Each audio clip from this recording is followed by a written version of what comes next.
Al-Aqsa yang mulia, kami kan terus bersamamu. Untukmu Palestina tercinta, kami penuhi panggilanmu. Untukmu Al-Aqsa yang mulia, kami kan terus bersamamu. Untukmu jiwa-jiwa kami, untukmu darah kami, untukmu jiwa dan darah kami, wahai Al-Aqsa tercinta.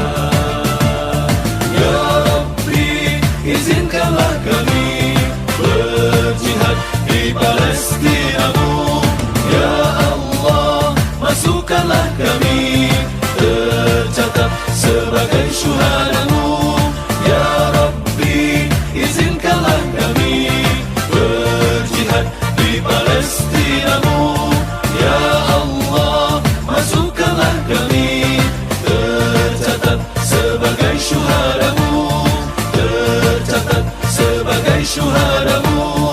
Tercatat sebagai syuhadamu.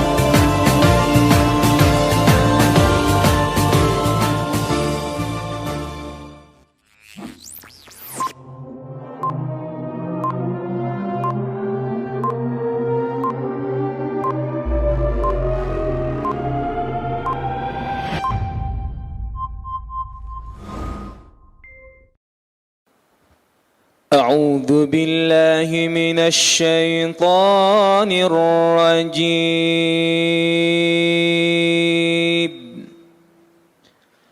بسم الله الرحمن الرحيم.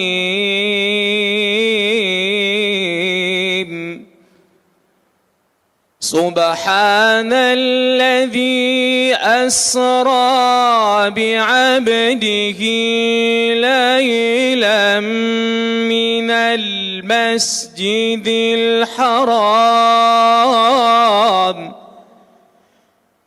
المسجد الحرام إلى المسجد الأقصى الذي باركنا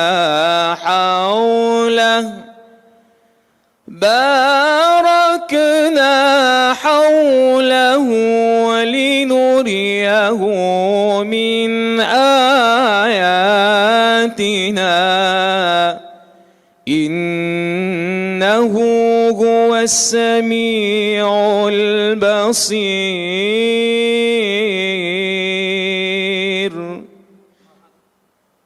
وآتينا موسى الكتاب وجعلناه هدى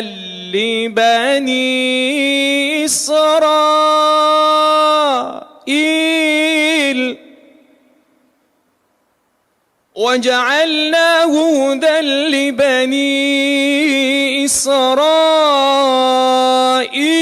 ألا تتخذوا من دوني وكيلا ذرية من حملنا مع نوح إنه كان عبدا شكورا. وقضينا إلى بني إسرائيل في الكتاب لتفسدن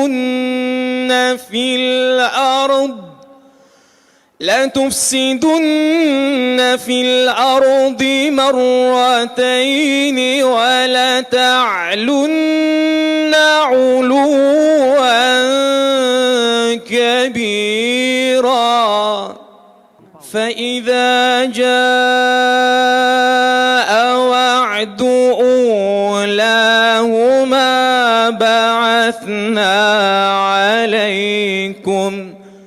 بعثنا عليكم عبادا لنا أولي بأس شديد فجاسوا خلال الديار وكان وعدا مفعولا ثم رددنا لكم الكرة عليهم وأمددناكم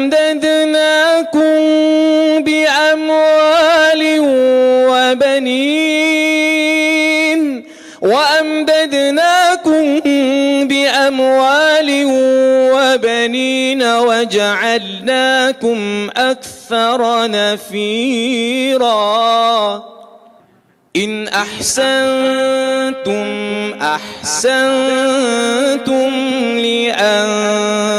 لأنفسكم وإن أسأتم فلها فإذا جاء وعد الآخرة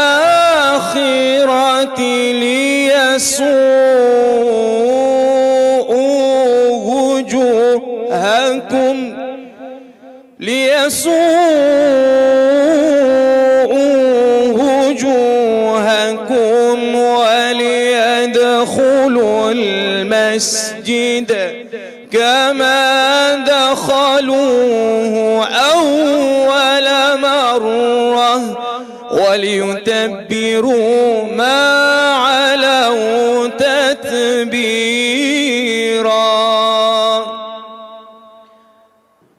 عسى ربكم أن يرحمكم عسى ربكم أن يرحمكم وإن عدتم عدنا عسى ربكم أن يرحمكم وإن عدتم عدنا وجعلنا جهنم للكافرين حصيرا صدق الله العظيم.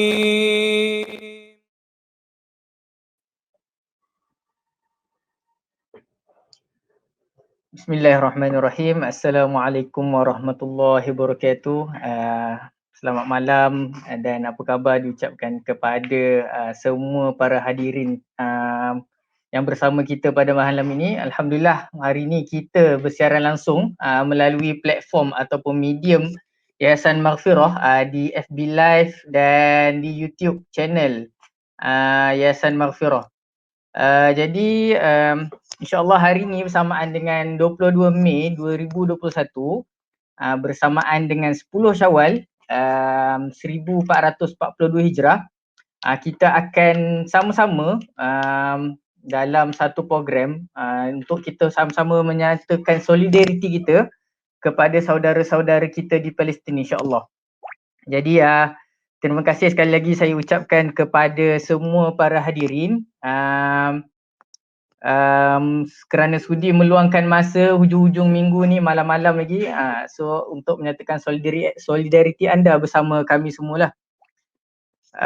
Dan anda semua juga boleh sama-sama menjemput dan share supaya lebih ramai kenalan-kenalan, kawan-kawan, keluarga yang boleh sama-sama turut serta dalam program malam ni, kerana kita kalau boleh kita nak sama-sama malam ni bukan setakat kita dapat menyatakan solidariti kita kepada rakyat Palestin, tapi kita nak juga update apa perkembangan terkini kan, sebab kita dengar macam-macam berita dalam sehari dua ni, dan kita nak juga tahu apa tindakan yang boleh kita lakukan dalam keadaan sekarang ni. Kita mungkin duduk jauh tapi kita nak tahu juga apa yang boleh kita lakukan pada hari ni, insya-Allah. Dan anda juga boleh berkongsi mesej perjuangan, mesej solidarity ataupun love message anda di ruangan chat di FB Live ataupun di YouTube Live. Kita akan bersiaran langsung daripada dua platform tersebut lah, insyaAllah. Dan jangan lupa untuk kita sama-sama letak hashtag Palestin menang. So dah kita ramai-ramaikan lagi dan kita meriahkan lagi ruang-ruang komen kita dengan hashtag tersebut lah, insyaAllah. Dan saya ucapkan juga terima kasih kepada yang sudah bersama kita. Kalau kita tengok dekat sini Puan Eba Badri, Tuan Zulfaqar Ishak, Saudari Akilah Rahim, Haikaz Nimza, Afiq Jamil, Azrani Azmi, Nik Muhammad Ridwan dan ramai lagi yang turut bersama kita pada malam ini. Terima kasih kita ucapkanlah, insyaAllah. Jadi untuk pada hari ini kita akan ada beberapa tetamu istimewa dan kita akan ada beberapa slot yang sangat istimewa untuk kita nyatakan solidariti pada hari ini. Jadi untuk saya memperkenalkan jemputan kita pada hari ini, insyaAllah. Yang pertama adalah Ustaz Nik Muhammad Rafi'i bin Nik Zainal Alam. Beliau merupakan pengurus kelab pengurus kelab perwira Malaysia di bawah naungan Aman Palestin. Dan Ustaz Nik akan di slot beliau akan menceritakan tentang update terkini keadaan di Palestin dan apa yang akan berlaku selepas ni. Okey, dan yang kedua kita bersama dua selebriti tanah air yang cukup terkenal. Kita akan bersama-sama dengar mesej solidariti dan mungkin sedikit perkongsian pengalaman ataupun perasaan lah daripada dua artis yang kita jemput pada malam ini. Dua artis yang saya rasa semua orang cukup kenal. Yang pertama adalah saudara Nabil Ahmad. Saudara Nabil Ahmad yang terkenal dengan pengacara, berlakon, host dan sebagainya lah. Dan Imam Muda Najdi, okay, seorang penasyid, juga host yang terkenal lah di Malaysia. Dan yang terakhir, yang jemputan kita yang keempat adalah tidak lain dan tidak bukanlah yang selalu bersama dengan Yayasan Maghfirah dalam apa jua program, iaitu Ustaz Ahmad Sanusi bin Azmi, duta kepada Yayasan Maghfirah.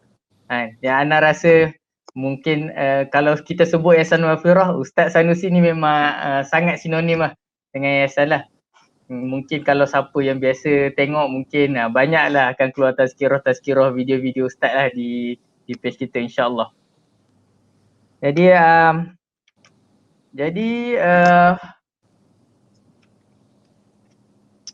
kita akan ada tiga slot pada hari ini. Yang pertama adalah sedikit update daripada Ustaz Nik Muhammad Rafi'i tentang keadaan di Palestin. Yang kedua kita akan dengar love message ataupun message daripada selebriti kita pada hari ini.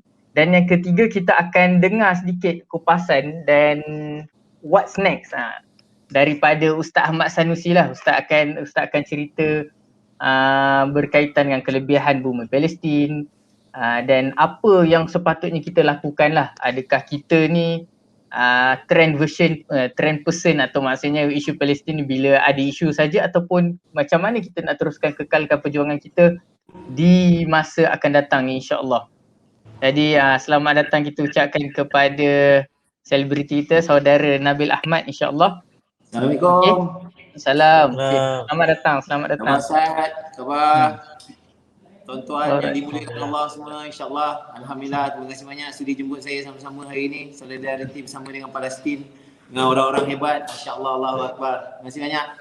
Okay, terima kasih juga kepada saudara Nabil Ahmad kerana sudi menyertai kami pada hari ini, insyaAllah. Okey, jadi mungkin tanpa membuang masa, kita ingin dengar sedikit, mungkin kita teruslah ke slot pertama pada hari ini daripada Ustaz Nik Muhammad Rafi'i. Jadi mungkin Ustaz boleh ceritakan sikit macam mana update di Palestin sekarang, di Palestin secara umum dan di Gaza secara khususnya, dan apa keadaan sebenarnya yang sedang berlaku lagi-lagi selepas gencatan senjata ni lah. Silakan Ustaz. Okay, bismillahirrahmanirrahim. Assalamualaikum warahmatullahi taala wabarakatuh. Sidang penonton yang dirahmati Allah Taala, alhamdulillah kita dapat bertemu pada malam ni. Terutamanya terima kasih pada saudara Akil dan sahabat-sahabat ustaz yang berada bersama saya pada malam ni. Okey, berkaitan dengan soalan update situasi Palestin di sana. Sebelum saya update situasi di sana, sebenarnya saya suka bawa ke belakang lagi. Sebab bila kita nampak situasi yang berlaku di depan mata ni, kita hanya melihat pada sudut apa yang kita nampak. Yang sudut kita nampak sekarang ni berlaku peperangan. Dan itu biasa, normal manusia akan nampak macam tu lah. Dan saya pun macam tu lah juga. Cuma saya nak tarik ke belakang sikit supaya kita faham sebenarnya kenapa benda ni berlaku. Kenapa benda ni berlaku sebenarnya kita kena jawab sama-sama. Jadi kalau kita boleh faham dan kita boleh lihat perkara ni, isu Palestin ni dia adalah isu yang sudah lama sebenarnya. Kalau biasa kita dengar perancangan musuh Zionis ni, dia bermula perbincangan dia sejak tahun 1897. Jadi 1897 kira-kira dah berapa tahun tu, 130 kan, hampir 130, 120 lebih kan. Jadi kalau kita tengok mereka merancang untuk menjatuhkan menjajah Palestin ni sudah lama sebenarnya. Jadi mereka mempunyai visi yang besar. Siap dengan visi dia tu, kalau kita boleh tengok dia dilukis di atas bendera mereka, betul tak? Cuba kita sama-sama bayangkan bendera Israel tu. Macam mana dia punya lukisan dia? Kalau kita tengok ada dua garisan, betul tak? Satu atas dan satu bawah. Jadi mungkin saya boleh ceritakan sedikit kaitan dengan isu bendera ni. Bendera ke bahagian atas tu, sebenarnya itu adalah Sungai Nil yang berada di Mesir. Dan yang bawah itu adalah Sungai Furat. Dan antara Sungai Nil dan Sungai Furat ni sebenarnya adalah negara Mesir, Iraq, Jordan, Palestin, Syria dan Saudi termasuk sekali. Jadi itu adalah perancangan mereka sebenarnya untuk menakluk kawasan yang saya sebutkan tadi tu. Jadi mereka ada matlamat yang besar. Jadi apa yang berlaku pada hari ini berkaitan dengan isu peperangan yang sudah tempoh yang lama, dan dia adalah rentetan daripada apa yang mereka pegang sebenarnya. Jadi apa yang berlaku pada hari ini adalah pengusiran demi pengusiran yang mereka susun untuk menjatuhkan ataupun untuk mengambil tanah di Palestin itu sendiri. Dan mereka ingin menjadikan Palestin ataupun Baitul Maqdis itu adalah dia punya ibu kota. Jadi kalau kita tengok peperangan yang baru-baru berlaku pada Ramadan, pada 26 Ramadan kan, pada hari Jumaat. Jadi dia bermula di situ. Maksudnya pada tempoh peperangan kali ini bermula di situ. Macam mana kisahnya berlaku?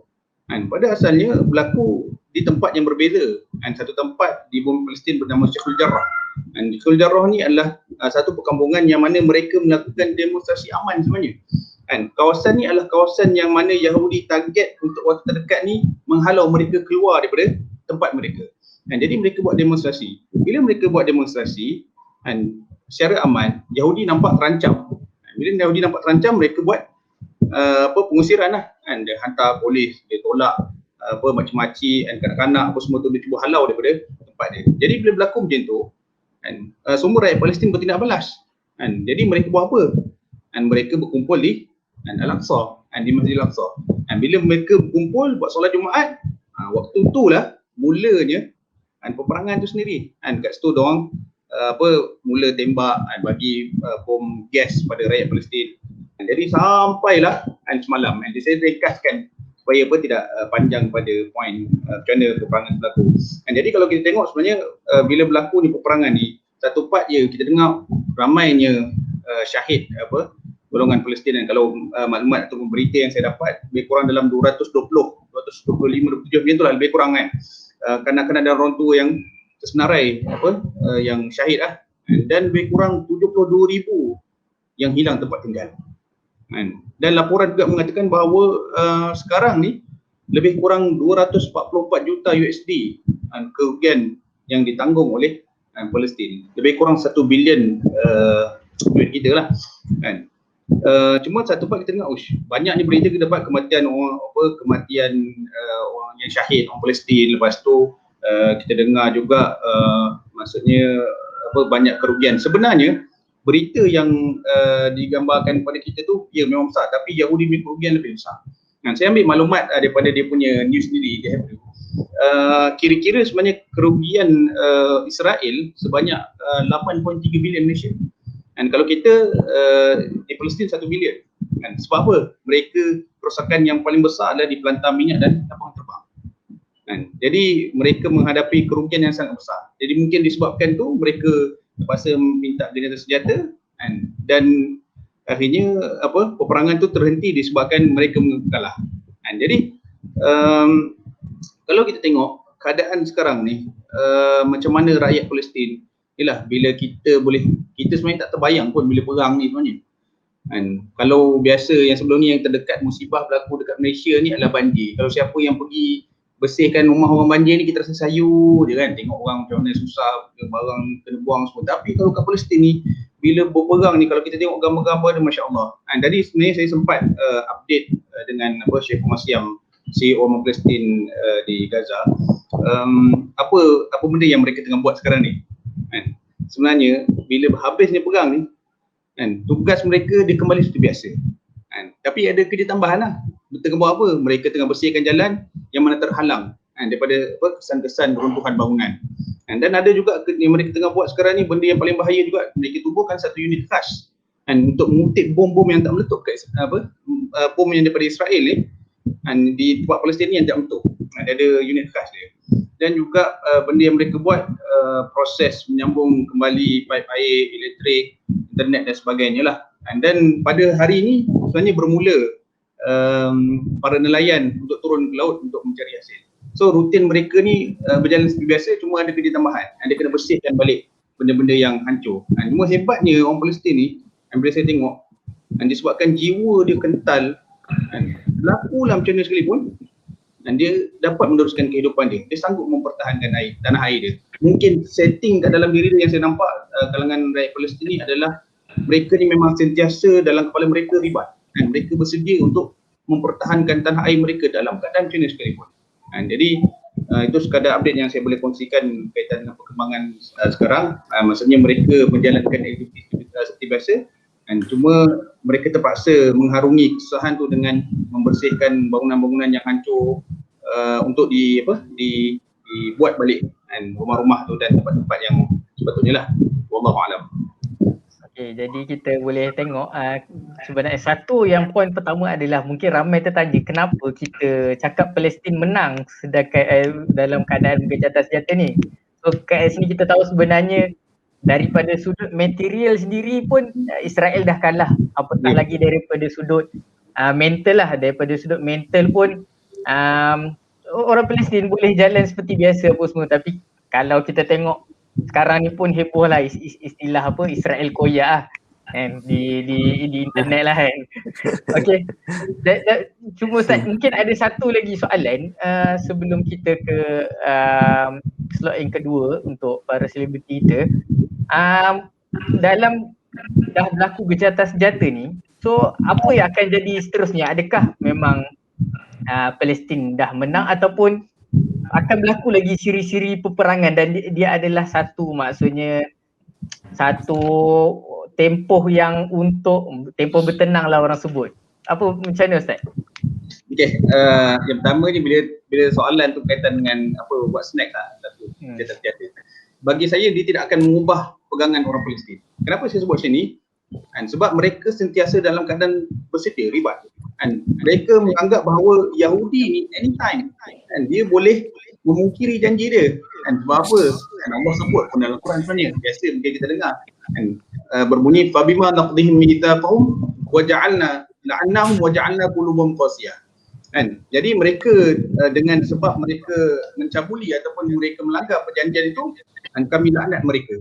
Maksudnya Allah melaknat orang Yahudi ni, memang dia confirm dia langgar perjanjian dia. Ataupun satu lagi ayat Quran, la tajidanna asyaddan nas adawatan lil ladzina amanu al yahuda wal ladzina asyraku.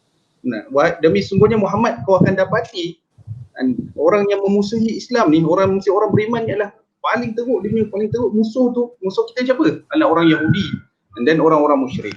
Jadi orang Palestin dan kita pun sebenarnya kena beriman bahawa orang Yahudi ni dia takkan menepati janji dia. Dia pasti akan memungkiri janji dia. Jadi bila kita faham macam tu, kita akan bersedia anytime. Jadi sebab tu kadang-kadang saya risau kalau orang melihat bahawa apa yang berlaku ni sekadar peperangan biasa.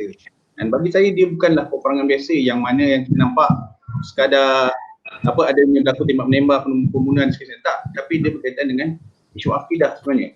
Kan dia Palestin ni, bila kita sebut Palestin, dan dia adalah dia punya apa pegangan kita adalah berkaitan dengan isu akidah. Maka siapa yang menyokong perjuangan Palestin ni, dia pasti benar. Kan? Sebab apa? Memang hadis Nabi pun sebut tentang Palestin kan. Satu hadis yang bagi saya agak panjang juga, tapi saya ringkaskan. Kan? Yang maksudnya memang satu golongan umat Muhammad ni, dia akan sentiasa menegakkan kebenaran dan dia sentiasa memerangi musuh ni dalam keadaan jenis sekalipun. Hinggalah datang kepadanya ketentuan Allah Ta'ala. Kan? Jadi sahabat tanyalah Nabi, siapa golongan tu? Kan? Dia Nabi sebut mereka yang berada di Baitul Maqdis dan sekitarnya. Kan? Ini riwayat Ahmad lah hadis ni. Jadi kalau kita tengok, Nabi pun sebut memang pasti akan sentiasa dan berterusan bahawa perjuangan ini, perjuangan rakyat Palestin ini akan berterusan sampailah Allah menentukan kejadian dan kemenangan itu sendiri. Kan? Jadi kalau orang kata apa yang akan berlaku, maknanya peperangan ni pasti akan ada di peperangan ini sehinggalah kalau ikut orang Yahudi sampailah dia dapat dia punya tanah Palestin tu. Tapi kalau kita akan nampak peperangan yang akan berterusan sampailah berlakunya kemenangan yang Allah akan janjikan kepada kita.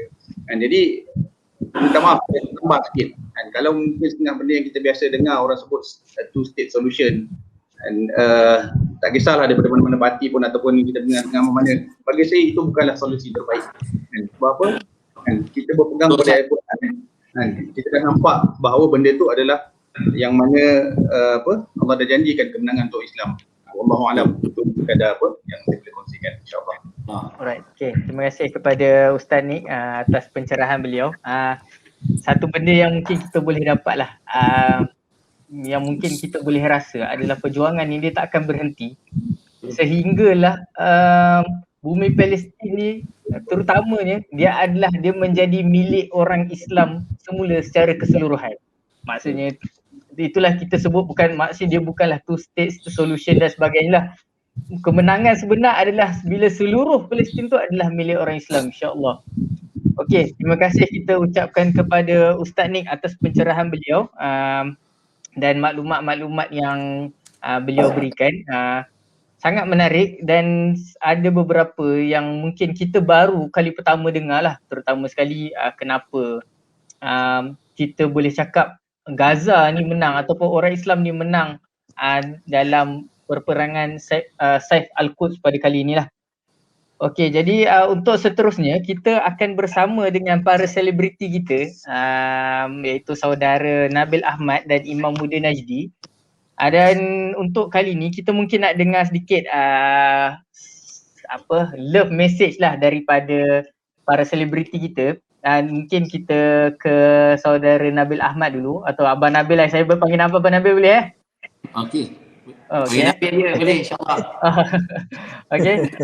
Tapi mungkin Abang Nabil boleh share perasaan Abang Nabil bila first time dengar tentang peperangan kali ni lah, tentang peperangan Gaza, dan kita update dalam lebih kurang 11 hari, 12 hari peperangan ni berlaku sampai gejatan senjata, dan kita tengok apa yang berlaku lah, bangunan meletup apa semua je, baby syahid apa semua.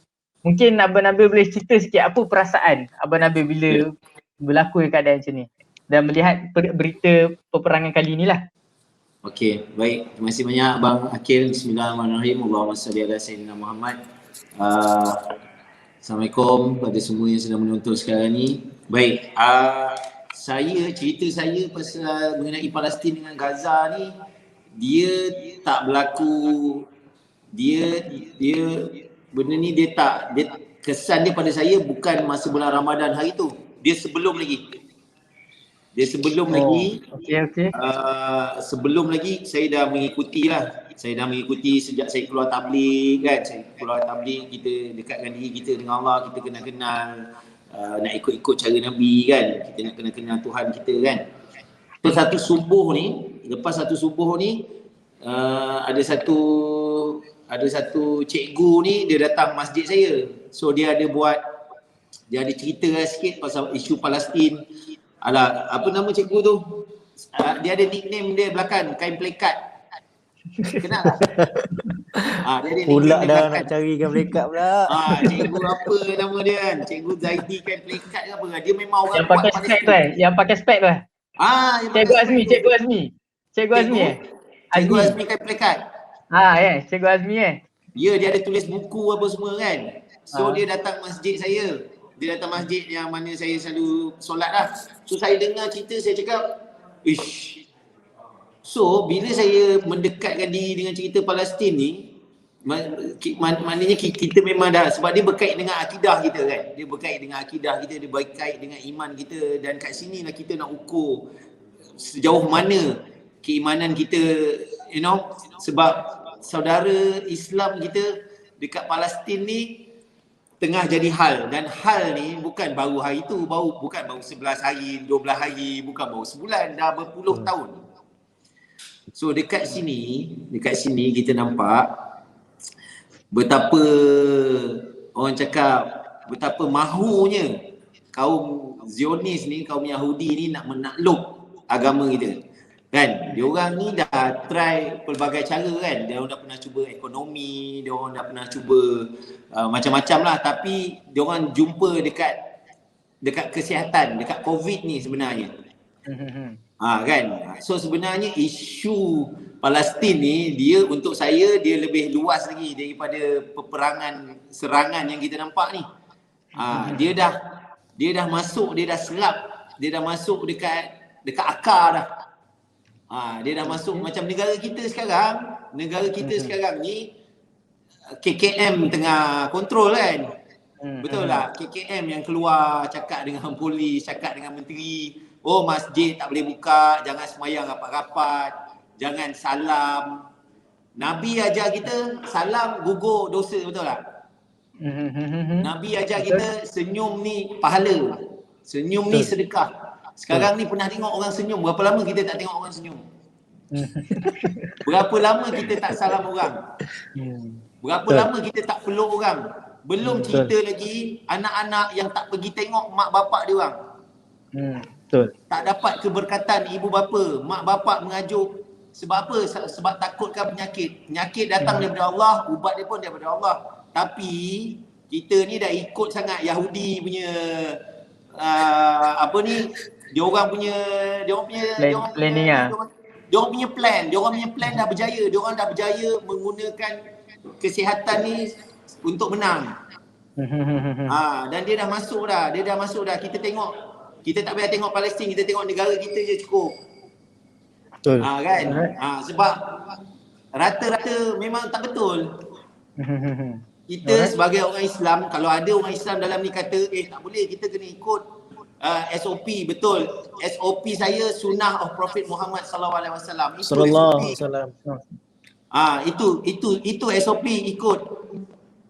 Kalau betul nak ikut SOP kan. Kalau betul kita ikut orang-orang masjid ni kan yang tak bagi orang masuk. Suruh orang pakai face mask ni. Kalau betul abang-abang ni yang sibuk sangat jaga masjid ni, jaga sangat benda tu, kenapa tak nak jaga akak-akak yang tak pakai tudung kat luar tu? Pergilah sound, cakap kak, kena jaga ni, benda ni berkait dengan akidah. Engkau sibuk tak bagi orang masuk masjid, kunci masjid. Mana kita nak dapat keberkatan? Tutup masjid, mana boleh? Kan?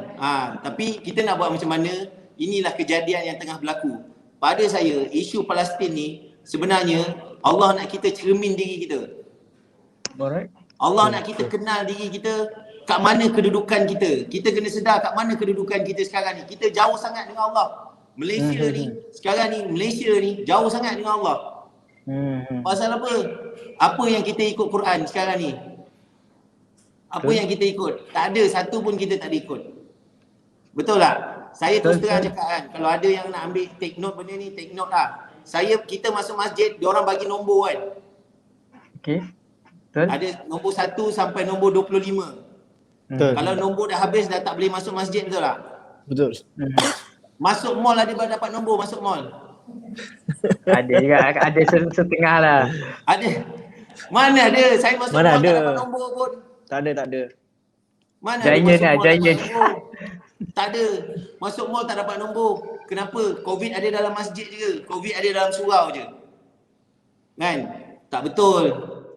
Benda ni tak betul. Sekarang ni kita kena cakap benda yang betul, benda tak betul. Sebab benda ni nanti Allah kira dekat akhirat. Sekarang ni zaman Allah perlihatkan yang hak, yang batil. Sekarang ni kita boleh nampak orang-orang yang bercakap benda-benda batil ni dekat TV, cakap benda batil, kita semua dengar, kita jadi macam astaghfirullahalazim. Kan? Hari ni pengumuman 8 pagi berniaga sampai 8 malam. Apa beza tutup 8 malam dengan tutup pukul 10 malam? Betul tak? Okey. Apa beza dia? Kalau nak buat PKP, buatlah betul-betul. Buatlah betul-betul, betul tak? Setuju. Buatlah betul-betul. Itu saya cakap. Sekarang ni bila kita tengok isu Palestin ni, Allah nak kita cermin diri kita. Tengok orang Palestin, orang baling bom saf rapat-rapat. Alright, okey. Dia orang semayang rapat-rapat, orang baling bom. Betul tak? Okey. Apa? Bom pun dia orang tak takut. Ini kan pula penyakit COVID. Betul tak? Betul. Kan? Maksudnya penyakit dalam keadaan macam tu, maksudnya dalam keadaan perang dan penyakit tu dia lebih dia mendahsyatkan lagi lah peperangan yang berlaku tu sebenarnya. Betul. Alhamdulillah Abang Akil YM kita nampak pun apa angle yang saya nak ambil. Angle saya adalah dekat sana perang, orang acu senapang, orang baling bom, budak-budak mati. Semayang rapat, duduk jemaah, pergi masjid, mempertahankan masjid, bukan jauhkan diri daripada masjid. Abang faham tak angle saya? Inilah angle saya, ini angle saya. Beza sangat dengan apa yang kita tengah buat dengan apa yang diorang tengah buat. Betul tak? Faham. Kita cakap ni, saya memang tak pandai bab agama, tak pandai bab kesihatan. Mak bapak saya bukan belajar doktor, tak tahu penyakit COVID ni. Penyakit COVID ni memang ada, ramai yang sakit. Banyak kawan-kawan yang mak dia orang sakit, ada yang meninggal apa semua kan. Betul. Tapi kenapa kita kena jauhkan diri kita daripada masjid? Alright, betul. Kenapa kita kena jauhkan diri kita pada masjid sedangkan dekat Palestin agenda mereka adalah mempertahankan masjid. Astaghfirullahalazim. Allahu akbar. Saya bukan nak against the government, tapi saya bercakap ni pasal nanti dekat akhirat Allah akan tanya where we stand. Masa agama kita tengah kena tindas, masa agama kita tengah diperlekehkan, agama kita sedang diperkotak-katikkan, kat mana kita berada? Apa kita cakap? Adakah kita orang yang mengiyakan? Ini yang ada dalam hadis Nabi tu. Masa dekat akhirat nanti, semua yang nak pergi minum dekat dalam telaga Nabi, ada sebahagian yang dapat minum, ada sebahagian yang tak dapat minum, malaikat tahan. Nabi tanya, ya malaikat, kenapa engkau tahan umat aku tu biar dia minum telaga aku? Tak boleh ya Rasulullah, ini umat engkau yang tak berkerut dahi, yang tak buat apa-apa masa agama engkau tengah kena tindas. Masa agama engkau tengah kena perlekeh. Allah. Betul tak? Betul. Kalau kita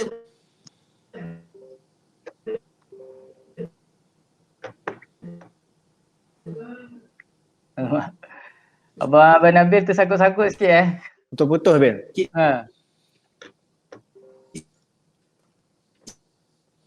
Saya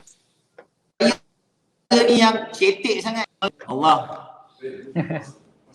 Masuk wifi Okey. Ada tak? Ada. Okey, ada. Mungkin Abang Nabil boleh simpulkan dan mungkin boleh sampaikan love message untuk projek solidariti kita pada hari ni. Projek solidariti kita ni hari, kita betul lah. Tu saya cakap, apa je yang tengah berlaku dekat dalam dunia ni, kita kena reflect pada diri kita. Betul. Kan? Kita nak jadi orang Islam yang betul-betul baik. Kita kena jaga akhlak kita. Nabi bagi tahu akhlak ni mengatasi segala-galanya. Betul tak? Betul. Akhlak ni mengatasi, even amal pun akhlak ni mengatasi amal. Semayang tonggak-tonggek pun, sedekah banyak mana pun, kalau akhlak tak baik, Allah tak terima juga. Kan? Akhlak ni kena pergi nombor satu. Sebab tu yang bercakap marah dengan Israel ni, jangan tunjuk akhlak yang tak baik. Jangan maki hamun. Kalau kau maki hamun, tak ada beza kau dengan orang Israel. Betul tu. Tak ada Itu beza saya kan. rasa. Kau menggunakan Betul. perkataan-perkataan yang tak betul, yang tak elok. Kan? Kita memang geram dengan kita memang geram dengan Yahudi ni. Alright. Yahudi ni punya perangai.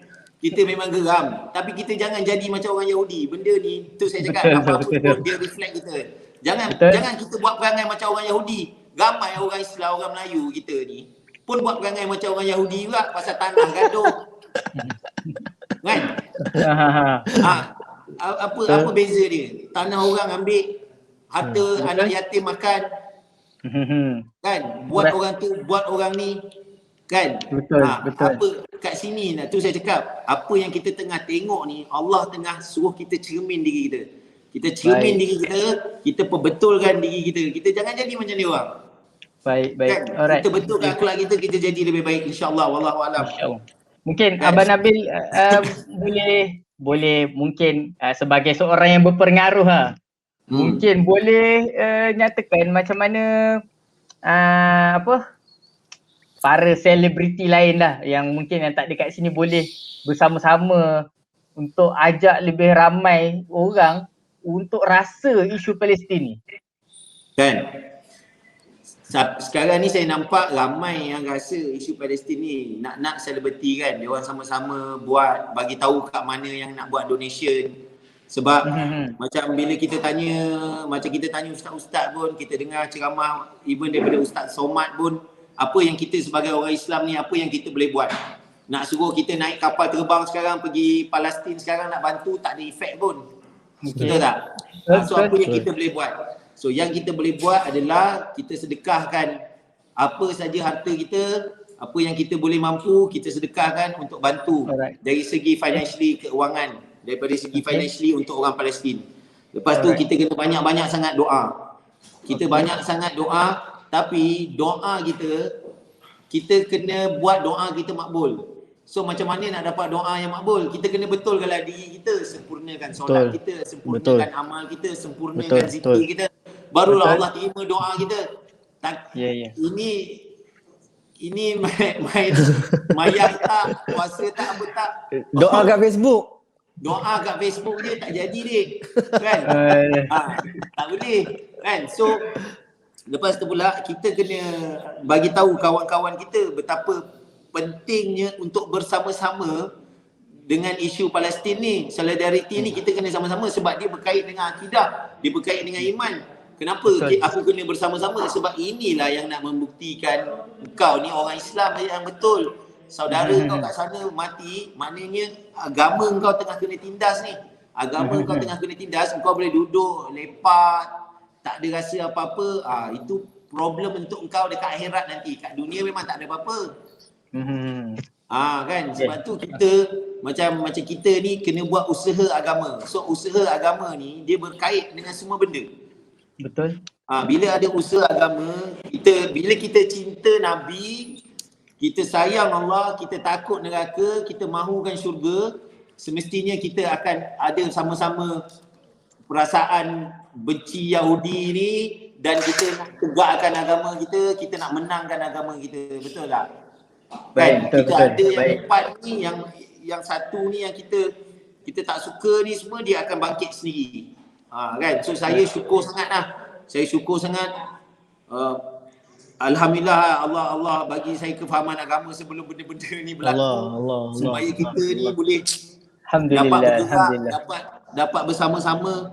Macam saya post dekat IG saya kan, yang saya pegang bendera Palestin, saya pijak bendera Israel kan. So banyak sangat dapat komen kan. So benda tu menunjukkan yang macam bila saya cek balik, tak ada, rupanya tak ada lagi yang masa tu yang buat pijak bendera Israel, yang bakar bendera Israel. Kan, sebab rupa-rupanya dia orang takut dia orang punya Instagram kena hack. Okey, masa kena block lah. Punyalah takut Instagram kena block. Kalau Allah block kau masuk neraka nanti, Allah block kau masuk syurga nanti. Baru kau tahu itu nama dia, itulah saya cakap orang manusia akhir zaman ni. Kat sini lah kita nak nilai. Kat sini kita boleh tengok orang. kita boleh tengok orang macam mana kan. Kat situ Alright. kita boleh tengok orang macam mana. Dia sayangkan Facebook dia sayangkan Instagram dia sayangkan Twitter dia sampai sanggup dia nak komen tapi dia tak nak lebih-lebih pasal dia takut kena block. Kalau kena block lah. Inilah bukti kita pada Allah SWT. Satu hari nanti kita nak bukti dekat Allah. Ya Allah, Instagram aku ada 2 juta lebih pun kena block pun tak apa. Janji aku dapat bagi tahu dekat orang. Betul. Janji aku dapat tunjuk dekat engkau. Ya Allah, kita ni nak tunjuk dekat Allah je. Ya Allah, tengok kita ni dengan pandangan rahmat. Kita nak Allah tengok kita ni dengan pandangan rahmat pasal dekat sini ni nanti Allah punya maha power, maha besar, maha kuasa. Allah boleh buat apa je. Betul. Palestin ni, apa yang jadi kat Palestin ni pun dengan apa yang Allah izinkan, hanya dia je yang tahu rahsia dia. Bila menang, bila kalah, bila dia berkehendak. Tapi how do we react? Macam mana kita react? Macam Nabi. Macam mana kita tengok Nabi? Kita belajar tengok Nabi. Orang buat macam-macam kat Nabi. Tapi apa reaction Nabi? Nabi tetap sabar lah. Nabi tetap sabar, Nabi tetap doa, Nabi tetap buat apa yang Allah suruh. Allah punya redha dengan Nabi, malaikat punya terperanjat dengan apa yang Nabi buat ni yang kita kena ikutlah sikit-sikit pun tak apa. Kan? Sikit-sikit pun tak apa. Janji kita dapat buat, kita dapat buat sikit pun tak apa, dapat bukti kat Allah. Ya Allah, tengok ni ya Allah. Ya Allah, aku buat ni untuk agama kau ya Allah. Ya Allah, nanti kat akhirat kau pandang aku dengan pandangan rahmat kau. Amin. Kan? Itu yang saya nak, yang adik-adik, yang abang-abang, yang muda-muda ni kan. Diorang ada perasaan geram dekat orang Yahudi ni, dekat orang Israel ni. Tapi cara diorang nak lepaskan tu, diorang tak tahu macam mana. Masih tak cukup lah untuk memberi impak tu. Kan? So pasal tu kita kena duduk dengan orang-orang alim, kita kena cari ustaz-ustaz, kita kena duduk dekat dalam program-program agama, kita kena dekat dengan diri kita. Betul. Dan sekarang ni usaha mendekatkan diri kita dengan agama ni memang susah. Sebab apa? Masjid tutup, kuliah tak ada, taman-taman syurga semua tutup, budak-budak nak pergi masjid dah tak boleh. Tahun ni ada tengok budak pergi sembahyang raya, budak-budak future sembahyang raya pun tak tahu apa. Betul tak? Na'udzubillah, itu kita risaukan lah. Na'udzubillah min zalik. Kan? Tapi kat sinilah kita nak kena buat usaha tu. Macam mana kita nak usaha anak-anak kita ni, jangan sampai diorang tak tahu solat tu apa. Jangan sampai diorang tak tahu usaha agama tu apa. Kan? Kita sekarang ni Allah bagi susah sebab nak tengok usaha kita. Sebab itu hari dah senang. Hampir betul-betul dah buka sikit dah senang sangat. Kan? So sekarang ni dia bagi susah, dia nak tengok kita ada usaha tak. Walaupun masjid dah tutup tapi kita pergi tak try. Pergi kat pagar masjid tu tanya, bang, boleh lah bang. Bagilah saya masuk. Bagi saya boleh lah bang. tepi toilet pun tak apa. Tepi toilet pun tak apalah bang. Bagilah saya masuk. Janji saya dapat sembahyang dalam masjid. Dah rindu sangat nak duduk dalam masjid ni bang. Tolonglah. Tak boleh adik bukan AJK, adik bukan PKK, adik bukan ahli masjid. Tak apalah. Tapi usaha tu Allah kira tak? Kita pergi masjid tu. Betul. Kan? Satu hari nanti kalau dah 1,000 orang duduk dekat depan pintu masjid tu, takkan masjid tu tak buka juga. Tapi orang masjid pun dah tak nak buka pasal tak ada usaha. Orang tak ada usaha nak buat. Diorang dengar tak boleh pergi masjid, diorang lagi suka kan. Allah. Sekarang ni memanglah kita seronok, tapi nanti dekat akhirat nanti Allah kira. Allah kira effort. Kita punya effort tu, apa effort kita? Masa tak boleh pergi sembahyang, masa tak boleh bertegur dengan orang, masa tak boleh rapat-rapat dengan orang. Ada tak usaha kita nak buat? Kita pelan-pelan pergi kan. Tanya pakcik, boleh tak saya nak salam dengan pakcik? Pakcik okey tak saya nak salam? Kan? Sebab dah jadi macam tak betul lah kalau kita tak dapat salam dengan orang. Ya Allah, rasa macam jauh sangat tau. Rasa macam kenapa dia satu perasaan yang tak ada lisan boleh cakap. Kalau kita tak boleh buat benda tu, dia rasa macam ya Allah, susah lah. Alright. Okey, terima kasih Abang Nabil. Dan kita dengarlah banyak sebenarnya. Satu adalah mungkin yang saya boleh simpulkan sikit untuk apa yang Abang Nabil sampaikan. Satu adalah apa saja kemampuan kita walaupun sikit, teruskanlah berusaha untuk terutama sekali untuk Palestin lah kan. Tak boleh nak pergi derma lah kan. Dan at least yang saya suka point Abang Nabil lah, at least kalau tak boleh pergi nak menyumbang apa, cuba untuk ubah diri dan latih diri. Mungkin kita satu hari nanti boleh jadi tentera yang pergi berjuang Betul. Palestin tu. Saya suka point yang tu lah. Mungkin maksudnya kita latih diri, ubah diri untuk mungkin kita lah jadi pejuang untuk agama Allah ni, insya-Allah. Okay, terima kasih Abang Nabil. Okey, jadi seterusnya kita tak sabar juga untuk dengar love message daripada Imam Muda Najdi lah. Tapi sebelum kita dengar, kita banyak juga tengok mesej-mesej di FB lah. Banyak yang betul menyokong Abang Nabil cakap yang kena buatlah apa yang termampu, usaha sebaik mungkin dan sebagainya lah. Dan ada juga yang cakap betul kita kena ubah diri dan lebih cakna tentang Palestin, insyaAllah. Tapi ada satu soalan ni saya dapat, dia tanya kepada Imam Muda Najdi lah, dia tanyalah. Mungkin dia tanya kalaulah diberi peluang, sebelum Imam Muda sampaikan love message tu, kalaulah diberi peluang untuk berjuang di Gaza sekarang ataupun bila-bila lah dalam tempoh terdekat ke apa semua, adakah Imam akan ambil dan rebut peluang tu? Saya nak rebut. Saya sebenarnya dah mesej dah 2-3 orang kawan, ada tak chance untuk pergi Gaza waktu ni. Saya mesej kawan saya, antaranya daripada Muslim Care, Jizul dan juga Imam Muda Fakrul yang bergiat aktif dengan Aid Palestin. Baru ni dah kumpul 17 juta Nabil. 17 juta Bil. Dahsyat orang Malaysia kita. Jadi dahsyat orang Malaysia, dahsyat. Bab duit dahsyat. Power. Jadi bila saya rasa memang nak pergi, sebab waktu ni adalah waktu yang sangat penting untuk kita bangunkan balik orang Gaza. Sebab lepas diorang berperang dan sebagainya, diorang dah mula keluar. Bila mula keluar ni maksudnya mencari sumber makan, maksudnya proses healing. Proses healing ni pun sangat penting sebab bila-bila masa Zionis ni pun ada proses healing dia. Kan macam saya dengar ceramah, kita duk sibuk cerita perancangan macam Nabi kata, sibuk duk perancangan Zionis nanti macam ni macam tu. Perancangan kita apa? Perancangan kita tak fikir. Jadi antara benda yang kita kena fikir adalah Islam ini dia akan menang dua benda. Islam ni pertama dia akan menang dengan syariat. Syariat ni semayang, doa, masjid, semua program agama, majlis ilmu. Yang kedua, Islam ni dia akan menang dengan syiar. Baru-baru ni ada orang yang marah. Kenapa kita nak kena perang? Kenapa kita nak lawan bom? Tak boleh ke kita nak diam, bersabar dan sebagainya? Tak boleh. Sebab syiar penting. Kalau kata kita biarlah ya kena bom, lembik Islam. Maksudnya Islam ni bukan syiar. Jadi Islam ni syiar, kita kena nampak Islam menang supaya Islam ni hebat. Kalau kita syariat pun tak boleh juga. Syiar pun kena jalan. Syiar ni kita bagi bantuan mission, kita bawa diri kita bawa bagi harta kita, bagi kita punya doa dan sebagainya. Ni dua benda.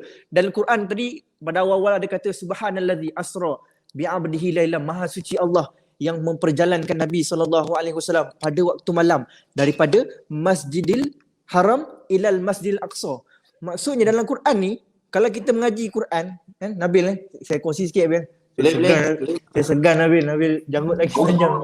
Nak dengar. Nabil janggut lagi panjang Nabil, sorry Nabil, janggut panjang. Jadi minyak dulu. Jadi bila Allah sebut, kalau kita ngaji Quran, subhanallazi asra bi Masjidil Haram ilal Masjidil Aqsa. Tak ada Masjidil Haram ilal Masjid Negara, tak ada. Mana ada? Bila Allah sebut Masjidil Haram, maksudnya something special. Betul. Bila Allah sebut dalam Quran Masjid Aqsa, something special. Ada benda yang kita kena belajar dan ada benda yang kita kena tahu. Bahawa kalau kata kita tak percaya Masjid Aqsa ni special, maksudnya kita dah menidakkan Al-Quran. Maksudnya kita tak beriman dengan Al-Quran. Bahaya. Kalau kata apa penting Masjid Aqsa? Masjid Aqsa ada dalam Quran. Nak cakap apa? Tak boleh nak cakap apa. Jadi bila dah ada dalam Quran, sangat-sangat istimewa. Jadi bila kita cerita benda-benda Masjid Al-Aqsa, semua yang bumi yang diberkati, subhanallazi, maha suci, Allah yang mensucikan, Allah yang memberi keberkatan ke Masjid Al-Aqsa dan juga Masjidil Haram. Jadi kalau kita nak cerita jauh-jauh, saya rasa tak perlu lah. Kita cerita tentang dalam Quran pun boleh bergetar lutut Bil Orang kata apa? Betul. Bergetar lutut, bergetar hati kita Bil kan.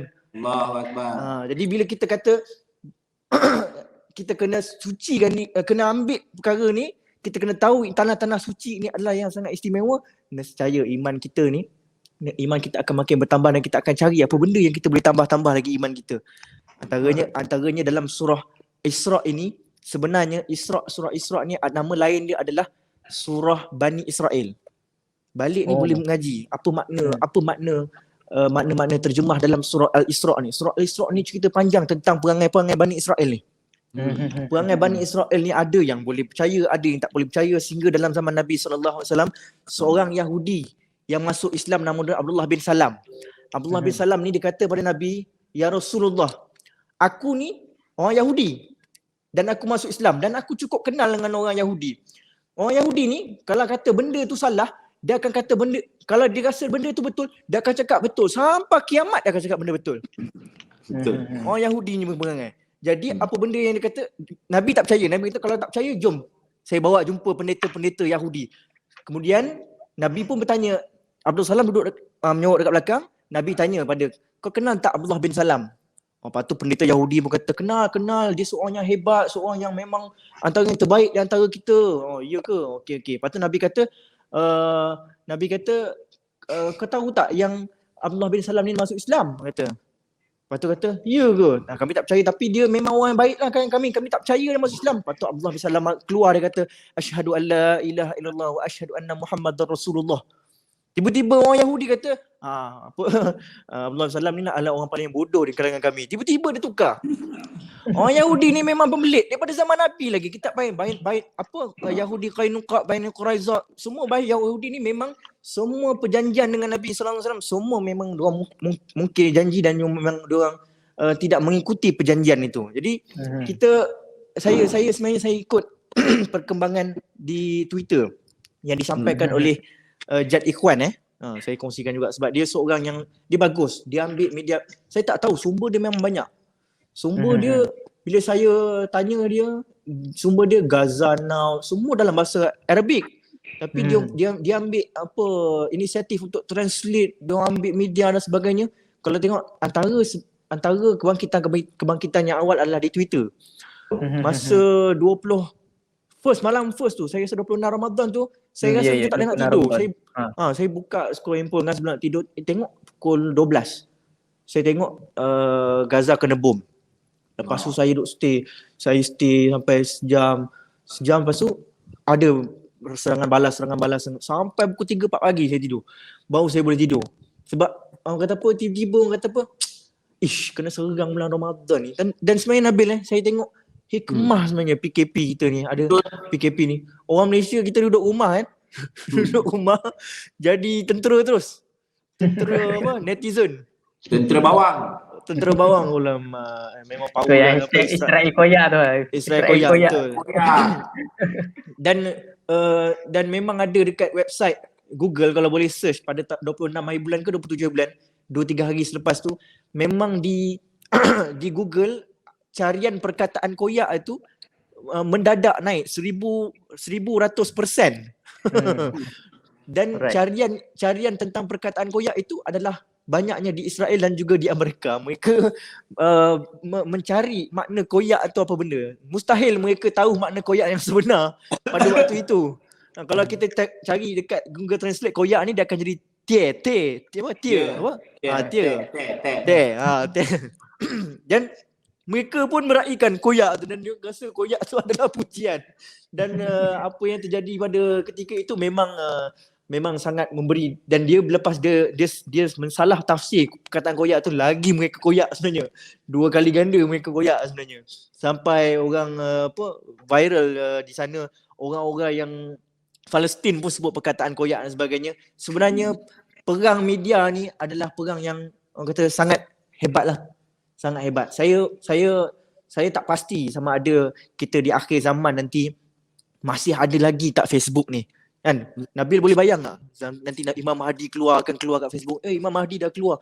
Tak boleh nak bayang Nabil Tak boleh bayang kan. Tak boleh bayang. Tak boleh bayang. Masa itulah kita kena betul-betul. Pasal tu sekarang ni kan daripada dulu yang main Facebook ni berani cakap kan. Nanti bila dah tak ada kita tengok dia berani tak berani. Masa ni kita nak tengok yang mana betul-betul berani ke depan ataupun dia memang setakat duduk dekat Facebook, duduk kat Twitter, duduk kat Instagram je. Kan? Pasal tu nanti Allah tarik balik nikmat-nikmat ni semua Allah tarik. Betul. Masa tu kita kena tunjukkan diri kita yang sebenar. Kita berani, kita tahap mana. Saya sedih sebenarnya. Macam Nabil follower berapa juta kot. Nabil influencer tak takut nak cerita tentang Israel, Palestin dan sebagainya untuk menyatakan kebenaran. Apa yang kita takut sebenarnya anak-anak muda kita. Kadang-kadang mereka ini orang kata apa, itulah orang kata kita nak menilai keimanan kita itu ataupun ilmu lah, lebih kepada ilmu sebenarnya. Ilmu ni dia akan membawa kepada keimanan. Keimanan ni, kesedaran ni, hidayah ni kadang-kadang kita dapat macam-macam bentuk. Macam Nabil bentuk dalam bentuk ilmu. Betul Nabil? Nabil dapat ilmu dan sebagainya. Dan jangan berputus asa. Ada yang hanya dengan melihat gambar baby yang syahid. Jangan cakap baby syahid. Baby ni memang terus masuk syurga. Pejuang yang syahid. Terus dia insaf dan sebagainya. Jadi kita bukan nak memperbetulkan. Kadang-kadang kita nak sampai kita nak ceramah untuk cerita pada pasal Palestin ni. Jomlah kita berperang. Tak. Sebenarnya kalau kata orang tu daripada tak pakai tudung pun dah cukup. Itu dia. Dah cukup. Maksudnya kita kadang-kadang kita takut nanti kata orang ni tak nak kawan aku nanti. Sebab apa? Sebab nanti aku ni terlalu banyak cerita pasal Gaza, tak unfollow aku. Apa cerita ni tuan-tuan? Jadi kita sebagai orang Islam yang mengaku beriman kepada Allah, mengaku beriman kepada Nabi, mengaku beriman kepada Quran, tu semua rukun iman tu. Mengaku qada dan qadar dan sebagainya. Kalau kata Instagram pun kena hack dan sebagainya, qada-qadar apa masalah? Tak masalah. Jadi apa yang kita kena buat adalah kena antara bendanya media sosial tu benda yang sangat berkesan sebenarnya. Sebab itu je yang kita mampu buat, Nabil. Betul. Kan? Kalau kata sahabat-sahabat kita sekarang ni musim raya, kita PKP dan sebagainya, ambil lah masa waktu-waktu yang terluang ni, kalau boleh kita share banyak-banyak kebenaran-kebenaran yang ada. Boleh follow dekat Twitter Gaza Now ataupun Telegram, dia memang dalam bahasa Arab semua, tapi boleh translate. Memang dia bahasa dia tu bahasa baku, boleh translate bahasa dia tu, kita terus dapat. Maksudnya kita terus dapat maklumat yang benar, tepat, tuntas dan juga cepat. Allahuakbar. Saya kira itu saja. Okey, terima kasih kepada Imam Muda Najdi atas pesanan dan peringatan tu. Antara benda yang menarik juga yang kita boleh dapat, satu, Islam ni akan menang dengan dua benda, syariat dan syiar lah, dan orang Islam sepatutnya mempertahankan syiar tu lah. Okey, dan banyak lagi yang mesej-mesej yang kita boleh dapat. Saya di sini pun rasa lebih bersemangat lah. Kita mungkin sekarang ni dah berlaku gejatan senjata, tapi dengan mungkin pembakar-pembakar semangat seperti inilah yang kita perlukan untuk memastikan kita ni bukan ikut trend, tapi kita nak memastikan semangat ni terus berkekalan lah, insyaAllah. Jadi kita ucapkan ribuan dan jutaan terima kasih kepada dua selebriti tanah air, Abang Nabil dan Imam Muda Najdi kita, sebab sanggup bersama kita pada malam ini. Malam hujung minggu dan malam lah, dah pukul 10 sekarang ni. Jadi semoga dengan perkongsian beliau dan perkongsian dua artis kita, yang para penonton dan yang sedang bersama kita pada malam ini dapat ambil poin-poin yang baik yang kita boleh sama-sama untuk merasai solidariti bersama Palestin, insya-Allah. InsyaAllah. Okay, terima kasih lagi saya ucapkan kepada Abang Nabil dan Imam Najdi. Jadi seterusnya, ini antara slot-slot yang bagi saya sangat tunggu-tunggukan. Slot bersama Duta Yayasan Maghfirah, Ustaz Ahmad Sanusi bin Azmi. Jadi kalau kita cerita, kalau Yayasan Maghfirah lah bersembang dengan Ustaz, kita biasa akan tanya satu benda lah. Tapi berkaitan dengan topik hari ni, kita suka untuk tanya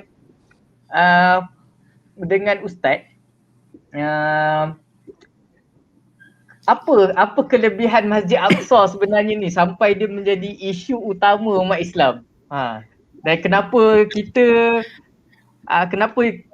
Bumi Aqsa ni dia sangat penting bagi orang Islam lah, sehingga kita ni maksudnya kita walaupun bukan rakyat Palestin, tapi kita kena rasa itu adalah milik kita juga, Ustaz. Boleh Ustaz kongsikan? Baik, terima kasih Ustaz Akil, Tuan Haji Nabil yang ada kalau ada, dan juga Imam Muda Najdi. InsyaAllah terima kasih juga atas soalan yang ditanyakan oleh Ustaz Akil tadi tentang mengapa ataupun bagaimana kita perlu meneruskan perjuangan kita, ataupun apa istimewanya Masjidil Aqsa ni yang sehingga ramai orang perjuangkan ataupun ramai orang yang bersungguh-sungguh untuk mengucapkan ataupun memberikan sokongan terhadap Masjidil Aqsa ni.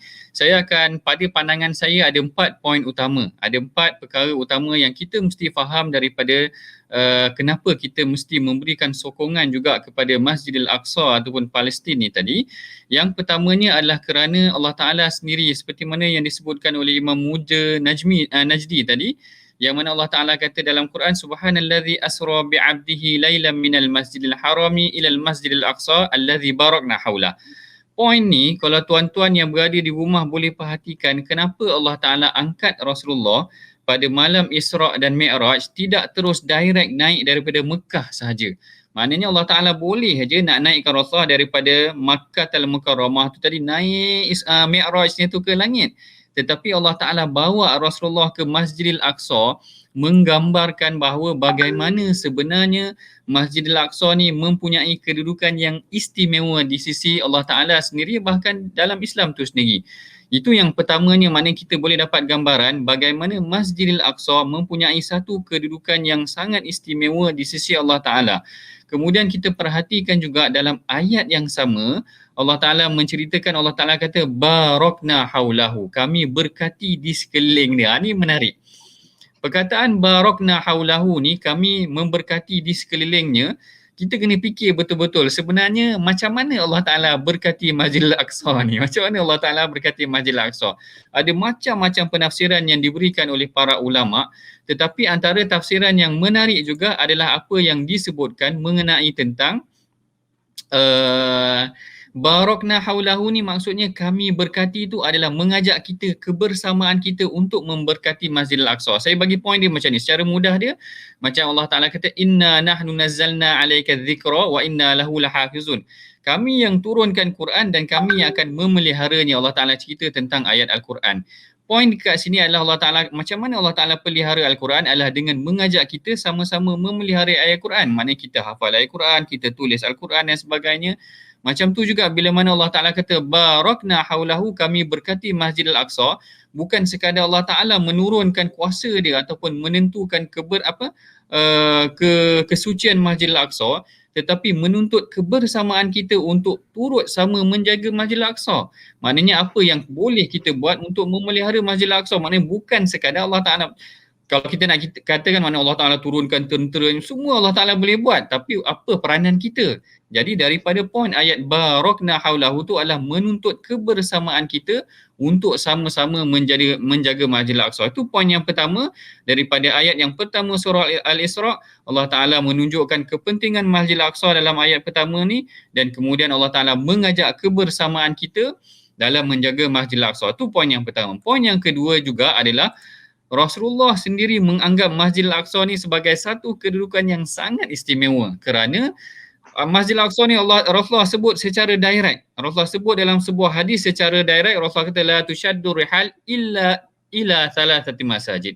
Maknanya Rasulullah kata kamu ni tak perlu bersungguh-sungguh untuk bermusafir, melainkan kepada 3 masjid, iaitu 3 masjid ni kamu kena bersungguh-sungguh bermusafir. Yang pertamanya adalah masjid apa? Masjidil Haram. Dan yang keduanya adalah Masjidi Hadza, iaitu Masjid Rasulullah. Dan yang ketiganya adalah Masjidil Aqsa. Maknanya secara direct Rasulullah menyebutkan Masjidil Aqsa ni kita kena bersungguh-sungguh pergi ke sana. Maknanya siapa yang dapat pergi ke sana adalah memang orang yang sangat istimewa, kerana dia menepati apa yang Rasulullah suruh. Rasulullah kata tak perlu bersungguh-sungguh melainkan kepada 3 masjid, Masjid Haram, Masjid Nabawi, kemudian Masjid Al-Aqsa. Bererti Allah Ta'ala, Rasulullah sendiri mempunyai kedudukan yang, maknanya Masjid Al-Aqsa mempunyai satu kedudukan yang istimewa di sisi Rasulullah. Itu yang kedua. Yang ketiga sebenarnya dalam insiden sirah. Tadi yang pertama daripada ayat Quran. Yang kedua daripada hadis Nabi. Yang ketiga kita ambil pula poin daripada sirah. Sebenarnya siapa yang mempelajari sirah akan mendapati bagaimana sebenarnya dalam insiden sirah Rasulullah telah memulakan petunjuk untuk mendekati Masjid Al-Aqsa. Maknanya dalam sirah Rasulullah pada awalnya hanya tinggal di Madinah.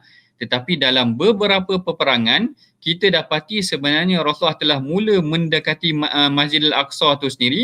Yang pertamanya pada tahun ke-5 Hijrah. Pada tahun ke-5 Hijrah yang kita namakan sebagai peperangan Daumatul Jandal. Peperangan Daumatul Jandal ini adalah satu peperangan yang mana Rasulullah menuju ke arah Syam, iaitu menuju ke arah utara, yang mana dianya adalah seakan-akan, kalau disebutkan di dalam kitab Al-Bidayah wan Nihayah oleh Al-Imam Ibn Kathir, Al-Imam Ibn Kathir kata arada Rasulullah sallallahu alaihi wasallam ayyadnu ila adani Syam, iaitu Rasulullah telah berusaha untuk mendekati wilayah Syam yang mana di dalam wilayah ataupun negeri Syam ini berada di dalamnya Masjidil Aqsa. Apabila para ulama mengkaji tentang tindakan ataupun strategi Rasulullah dalam peperangan Daumatul Jandal ni tadi, ada sebahagian mereka menyatakan seakan-akan Rasulullah telah menunjukkan macam ada satu indication, seakan-akan ada satu petunjuk yang Rasulullah cuba mendekati Masjidil Aqsa ni tadi, yang ni yang disebutkan oleh Dr. Abdullah Ma'ruf Omar, yang mana seorang pengkaji daripada Jordan, yang mana dia mengatakan bahawa sebenarnya strategi Rasulullah apabila dia memulakan langkah ke Daumatul Jandal ataupun peperangan Daumatul Jandal ni adalah kerana tindakan untuk mendekati Masjidil Aqsa itu sendiri. Pertama. Yang keduanya, kalau tuan-tuan, puan-puan, para pendengar masih lagi ingat, Rasulullah dalam perang Mu'tah telah menghantar tentera ke arah sempadan negeri Syam sendiri. Perang Mu'tah, kalau tuan-tuan perhatikan bagaimana dia menunjukkan bagaimana Rasulullah telah menghantar beberapa orang sahabat yang besar juga untuk memimpin, yang dipimpin oleh 3 panglima yang besar yang bersempadan dengan sempadan tentera Rom tu tadi, yang walaupun punca peperangan mungkin nampak disebabkan kerana Rom, tetapi Dr. Abdullah Omar tadi menyebutkan sebenarnya Rasulullah telah memulakan strategi untuk membuka wilayah Syam yang mana berada di dalamnya adalah Masjid Al-Aqsa. Dan yang ketiganya juga kalau kita tengok dalam perang Tabuk, perang Tabuk juga adalah sempadan yang Rasulullah hantar untuk menguasai ataupun mula memberikan kekuatan ataupun membuka wilayah negeri Syam yang mana berada di dalamnya baik Masjid Al-Aqsa tadi, iaitu Baitul Maqdis tu tadi. Bukan sekadar Rasulullah, kalau kita tengok yang pertama tadi ayat Quran menunjukkan kepentingan Masjid Al-Aqsa yang kita kena sama-sama pelihara. Yang kedua, Rasulullah sendiri memang menggalakkan kita pergi ke Masjid Al-Aqsa. Yang ketiga, kita tengok dalam sirah bagaimana Rasulullah menyusun strateginya untuk mendekati Masjid Al-Aqsa dalam 3 peperangan yang kita sebutkan, perang Daumatul Jandal, perang Mu'tah dan perang Tabuk. Dan yang keempat, kita tengok kesungguhan para sahabat sendiri. Masya Allah. Maknanya tadi kalau ada Allah Ta'ala dan Rasul, yang ni kita boleh tengok para sahabat. Sebagai contoh Sayyidina Mu'az. Rasulullah pernah berpesan kepada Sayyidina Mu'az, dia kata akan ada, yang ni dah sebut dah hari tadi oleh Ustaz Nick kalau tak silap tadi, bagaimana akan ada satu kaum yang akan mempertahankan agama ataupun mempertahankan membuka negeri Syam ni. Yang mendengarnya adalah hadis ni, yang meriwayatkannya adalah daripada Sayyidina Mu'az sendiri. Kemudian kalau kita perhatikan, kalau siapa yang pernah dengar nama Al-Arqam bin Abi Al-Arqam. Al-Arqam bin Abi Al-Arqam ni kita biasa dengar rumah dia jadi pusat dakwah sahaja. Waktu Rasulullah nak mulakan dakwah, Rasulullah memulakan dakwah di rumah Al-Arqam bin Abi Al-Arqam. Tetapi tak ramai yang tahu sebenarnya Al-Arqam adalah salah seorang sahabat juga yang berusaha bersungguh-sungguh untuk pergi ke Masjidil Aqsa. Yang ni antara fakta yang menarik juga yang boleh kita kongsikan pada malam ini. Hadis ni kalau tak silap saya diriwayatkan oleh Al-Imam Ahmad. Yang mana satu hari Rasulullah terperasan Al-Arqam seakan-akan dia keluar untuk menuju annahu tajahhaza yuridu Baitul Maqdis. Yang mana Al-Arqam ni bersungguh-sungguh untuk pergi ke Baitul Maqdis, lalu dia berjumpa dengan Rasulullah untuk melakukan perpisahan ataupun salam perpisahan. Lalu Rasulullah tanya kepada Al-Arqam, wa ma yukhrijuka? Apa yang menyebabkan kau keluar ni? Hajatan atau tijaratan? Engkau keluar nak pergi ke Baitul Maqdis ni ada keperluan ke ataupun atas perdagangan saja? Lalu Al-Arqam kata, la wallahi ya Nabi Allah walakin aradtu salah fi Baitul Maqdis. Tak Rasulullah, aku tak ada apa-apa keperluan, aku bukan pergi untuk berniaga pun, tapi aku nak solat kat Baitul Maqdis. Masya Allah, maknanya ini kesungguhan yang ditunjukkan oleh Sayyidina Al-Arqam bin Abi Al-Arqam, yang barangkali tuan-tuan jarang dengar bagaimana para sahabat bersungguh untuk pergi salat ke Masjidil Aqsa. Begitu juga dengan seorang sahabat namanya Abu Umamah Al-Bahili. Abang malam ni sebut banyak sahabat, sebut banyak hadis-hadis Rasulullah. Macam tu juga kalau tuan-tuan pernah dengar juga, yang mana ramai sahabat yang bersama dengan tentera Saidina Umar untuk membuka Baitul Maqdis. Sebagai contoh Abu Ubaidah Al-Jarrah. Macam tu juga dengan sahabat nama dia Bilal bin Rabah, yang tuan-tuan mungkin dah biasa dengar, Abdurrahman bin Auf. Yang ni semua adalah antara mereka yang bersungguh membuka Syam ataupun wilayah negeri yang di utara, kerana kesungguhan mereka mendengar saranan daripada Rasulullah, memahami wahyu daripada Allah Ta'ala. Akhirnya Baitul Maqdis tu sendiri, Masjidil Aqsa tu sendiri tersemat di dalam hati mereka. Ini adalah tanah ataupun perkara yang, ataupun masjid yang mesti didatangi ataupun dipelihara oleh umat Islam. Yang inilah perkara yang kita kena pegang betul-betul, yang mana kalau boleh kita sama-sama mempertahankan dia, dan kita hendaklah berusaha untuk sampai ke sana ataupun memelihara kawasan ini ataupun masjid yang dimuliakan oleh Allah Ta'ala ini, seperti mana yang disebutkan dalam Quran. Itulah secara ringkasnya Syakir. Okey, terima kasih Ustaz. Menarik maksudnya kepentingan ataupun macam mana Rasulullah sendiri meletakkan Masjid Aqsa ni di satu tempat yang sangat istimewa lah. Maksudnya ada 3 masjid yang memang kita kena sungguh-sungguh pergi kan. Walaupun dalam berjuta-juta masjid di dunia ni, ada 3 yang wajib lah, maksudnya kita kena berusaha untuk pergilah. Dan macam-macam lagi kisah-kisah yang menarik yang first time juga kita dengar, macam kisah Arqam bin Abi Arqam, yang nampaknya kita tak, bagi saya tak pernah dengar lah cerita tu kan. Tapi selepas kita mendengar kepentingan tu, macam mana kita nak pastikan supaya isu Palestin ni, macam Ustaz ni cakap, walaupun kita dah berlaku kejantan senjata, tapi siri-siri peperangan dia pasti akan berlaku sampailah Palestin tu betul-betul bebas lah. Maksudnya seluruhnya ada milik orang Islam. Jadi pendapat Ustaz lah, apa yang sepatutnya kita buat untuk pastikan isu Palestin ni sentiasa dekat dengan hati kita, supaya dia bukan kita ikut trend lah. Maksudnya bila habis isu kita dah tak menyumbang ke, ataupun kita dah tak boykot, ataupun kita dah tak post dan sebagainya. Ustaz, apa pendapat Ustaz? Silakan. Baik, okey. Terima kasih Ustaz Akil. Sebenarnya perkara ni macam mana kita nak maintain ataupun terapkan bagaimana kita boleh terus menyumbang kepada saudara kita, sama ada di Palestin ataupun di mana-mana pelosok dunia, adalah dengan memahami hadis Nabi, bagaimana kita mesti merasakan sebahagian kita ni adalah sebahagian daripada umat Islam yang di luar negara sana. Kerana dalam sebuah hadis Rasulullah menegaskan bahawa umat Islam ni adalah seumpama jasad yang satu. Maknanya kalau umat Islam di Palestin disakiti, kita akan terasa. Kalau umat Islam di Syria disakiti, kita akan terasa. Kalau umat Islam di Sudan disakiti, kita akan terasa. Yang ni akan mengekalkan momentum bagaimana kita mesti sentiasa mendoakan saudara kita yang disakiti. Yang ni yang perkara yang mesti kita pertahankan ataupun perkara yang mesti kita pegang, kerana mereka yang tidak mempunyai sekelumit rasa kesian kepada saudaranya, dia kena muhasabah balik. Kerana Rasulullah menegaskan memang seorang Muslim akhul Muslim, seorang Muslim dengan Muslim yang lain adalah dia merasakan kasih sayang dia ataupun dia merasakan penderitaan yang dirasai oleh orang yang lain adalah sama seperti mana seakan-akan dia merasai seakan-akan kena pada diri dia sendiri. Bayangkan kalau kita tengok hari-hari umat Islam di Palestin ke, di Syria ke, di mana-mana tempat di seluruh negara dibunuh, takkan kita tak terasa sedikit rasa kesian. Maknanya kita takkanlah terasa ada apa-apa perasaan ke, kerana perkara ni adalah perkara yang memang ditekankan oleh Rasulullah. Tidak boleh seorang Muslim disakiti melainkan Rasulullah akan segera menyelamatkan. Yang ni kita tengok dalam sirah sangat banyak. Kalau kita tengok dalam kes pasal Bani Qainuqa, seorang lelaki yang dibunuh kan, Rasulullah datang menghantar tentera dia.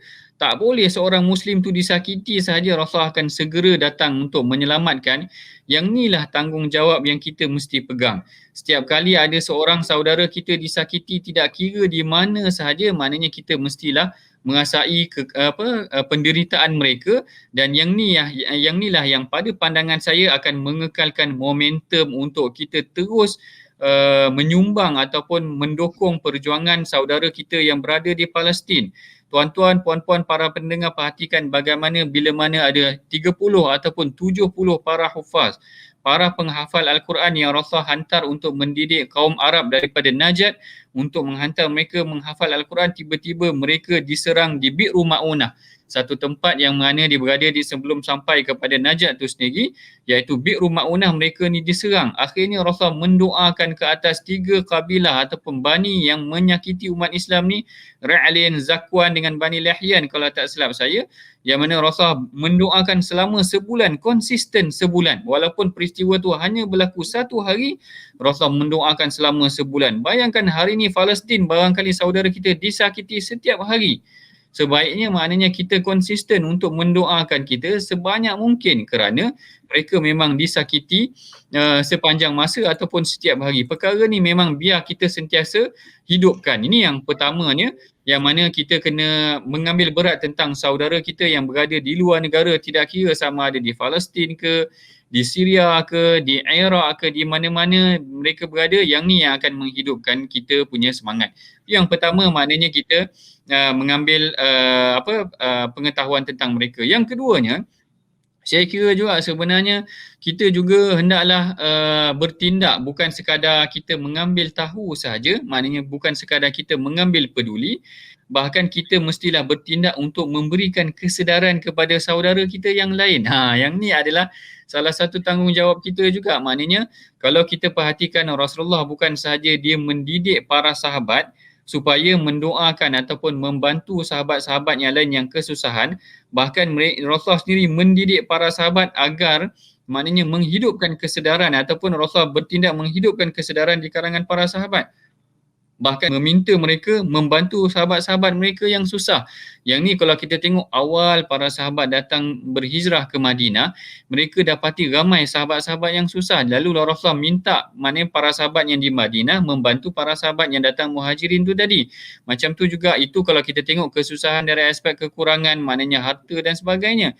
Tapi apa yang berlaku pada sahabat-sahabat ataupun saudara kita di Palestin pada hari ini lebih dahsyat. Maknanya rumah mereka dirobohkan, tanah mereka dirampas, harta mereka diambil.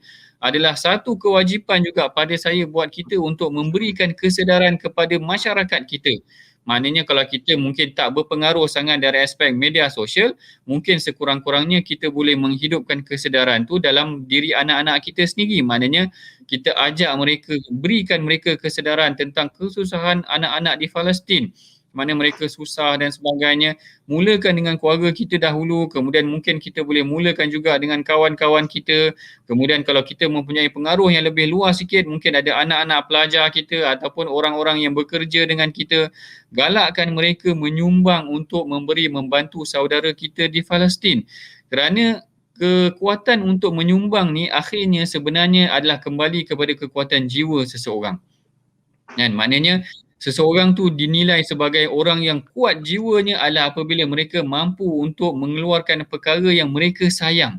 Maknanya mereka sayang harta mereka, tapi kerana kesiankan sahabat mereka yang kesusahan, mereka boleh keluarkan harta mereka. Yang ni yang Allah Ta'ala sebutkan dalam Quran, lan tanalul birra hatta tunfiqu mimma tuhibbun. Tidak akan capai sesuatu kebaikan, kamu tidak akan beroleh satu kebaikan melainkan setelah kamu menyumbangkan apa yang kamu sayang. Kalau kita sayang harta kita dan kita sayang juga sahabat kita yang berada di Palestin, maka kita bukan sahaja menghidupkan kesedaran, menimbulkan kesedaran dalam jiwa kita, memberikan kesedaran kepada orang lain, bahkan membantu secara yang termampu kepada saudara-saudara kita di Palestin. Okey, terima kasih Ustaz.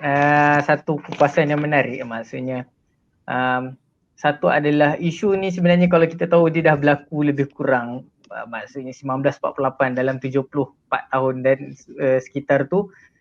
Isu ni sebenarnya berpanjangan. Kalau kita kalau kita jadi orang yang trend person, agak susah sebab kesengsaraan tu sudah berlaku lebih kurang 70 tahun, tapi kalau kita bermusim kita risau benda tu akan jadi semakin semakin lambat lah untuk kita menang. Dan cuma saya suka juga dengan point Ustaz, maksudnya di sebalik kita berusaha untuk menyumbang, kita juga boleh berusaha untuk maksudnya didik keluarga, anak-anak, anak murid, kawan-kawan supaya bukan setakat menyumbang tetapi menjiwai juga isu-isu tentang Palestin lah. Tapi Betul. mungkin sedikit selingan lah Ustaz. Ya. Ada orang tanya lah, Ustaz ada Ya. sebut Rasulullah hantar tentera sebab ada kaum Bani Qainuqa yang nak dibunuh. Kenapa Malaysia tak hantar tentera ke Palestin? Baik, ini satu soalan yang baik Ustaz Akil dan Puan Etun kalau tak salah saya Puan Etun Azwar ni Dia tanya, Ustaz, kalau tadi Rasulullah menghantar tentera kepada Bani Qainuqa, kenapa kita tak hantar tentera kita? Yang pertama yang saya dah tegaskan tadi bahawa tanggungjawab seseorang tu adalah atas kapasiti dia. Maknanya atas kapasiti saya sebagai seorang pendidik, saya mendidik masyarakat, menimbulkan kesadaran kepada mereka. Atas kapasiti siapa sebenarnya yang mengharuskan ataupun membolehkan tentera itu dihantar, macam tu. Jadi kat sini kita kena tengok sebenarnya route dia sangat jauh ataupun sangat panjang. Bagaimana kita nak mencapai satu kekuatan yang boleh kita sendiri hantar tentera kita, sekurang-kurangnya mungkin tentera pengaman yang boleh mengamankan ataupun yang boleh membantu saudara kita di Palestin mendapatkan semula tanah mereka ataupun mendapatkan semula kezaliman yang berlaku kepada mereka. Kalau atas kapasiti saya menceritakan dari aspek tugas saya sebagai seorang pensyarah ataupun seorang pendidik dan sebagainya. Tetapi kat sini kita kena tengok atas kapasiti siapa yang boleh menggerakkan tentera ataupun mendesak kekuatan tentera seluruh negara. Maknanya kalau kita ada satu persatuan, kalau hari ini kita tengok persatuan ataupun organisasi Islam antarabangsa macam OIC dan PBB bukan seakan-akannya memang tidak menyebelahi kepada umat Islam.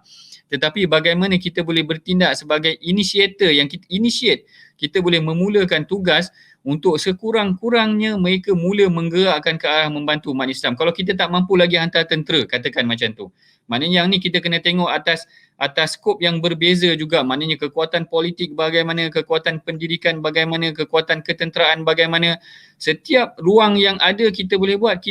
Kalau kita ada kekuatan dari aspek ekonomi, yang macam yang disebutkan tadi oleh saudara Irwan Kushairudin ni tadi, yang mana dia katakan kita boleh boykot produk Israel. Kalau kita boleh boykot, kita boykot produk Israel. Maknanya ini antara langkah-langkah adalah sebahagian daripada langkah yang boleh kita membantu saudara kita di Palestin. Yang ni point saya adalah bagaimana setiap orang bertindak atas kapasiti dia. Yang kita bimbang adalah yang mana kita mula bertindak di luar kapasiti kita, kita bimbang dia akan menimbulkan fitnah kepada umat Islam tu kembali pula. Tapi yang ni sekadar jawapan yang saya boleh bagi. Kalau kita boleh mendesak kepada pihak kerajaan untuk menghantar tentera, alangkah baiknya. Tetapi yang ni mana tugas kita semua. Alright, okay. Terima kasih kepada Ustaz atas kupasan-kupasan yang menarik. Tapi ada juga yang sebut ni, kita mungkin tak hantar tentera secara personal, tapi kita mampu hantar tentera bawang yang ramai. Mungkin atas kawasan kita begitu. Ada satu lagi soalan Ustaz Akil, saya cuba nak respon juga daripada Tuan Reza Jaafar. Maknanya kita benci Yahudi tetapi benci tindakan Zionis yang menindas bumi Palestin. Saya kira sebenarnya kefahaman tu betul lah, maksudnya bukan semua Bani Israel ini adalah jahat. Sebab kalau kita tengok pada zaman Rasulullah macam yang disebutkan tadi oleh Ustaz Nick, maknanya ada Abdullah bin Salam, kemudian kalau tak silap saya Ka'bil Ahbar juga. Kemudian kalau tak silap saya Zaid bin Thabit juga, dia orang kata ada mirip-mirip ataupun ada kecenderungan keturunan Yahudi sikit. Ada yang kata sedemikian.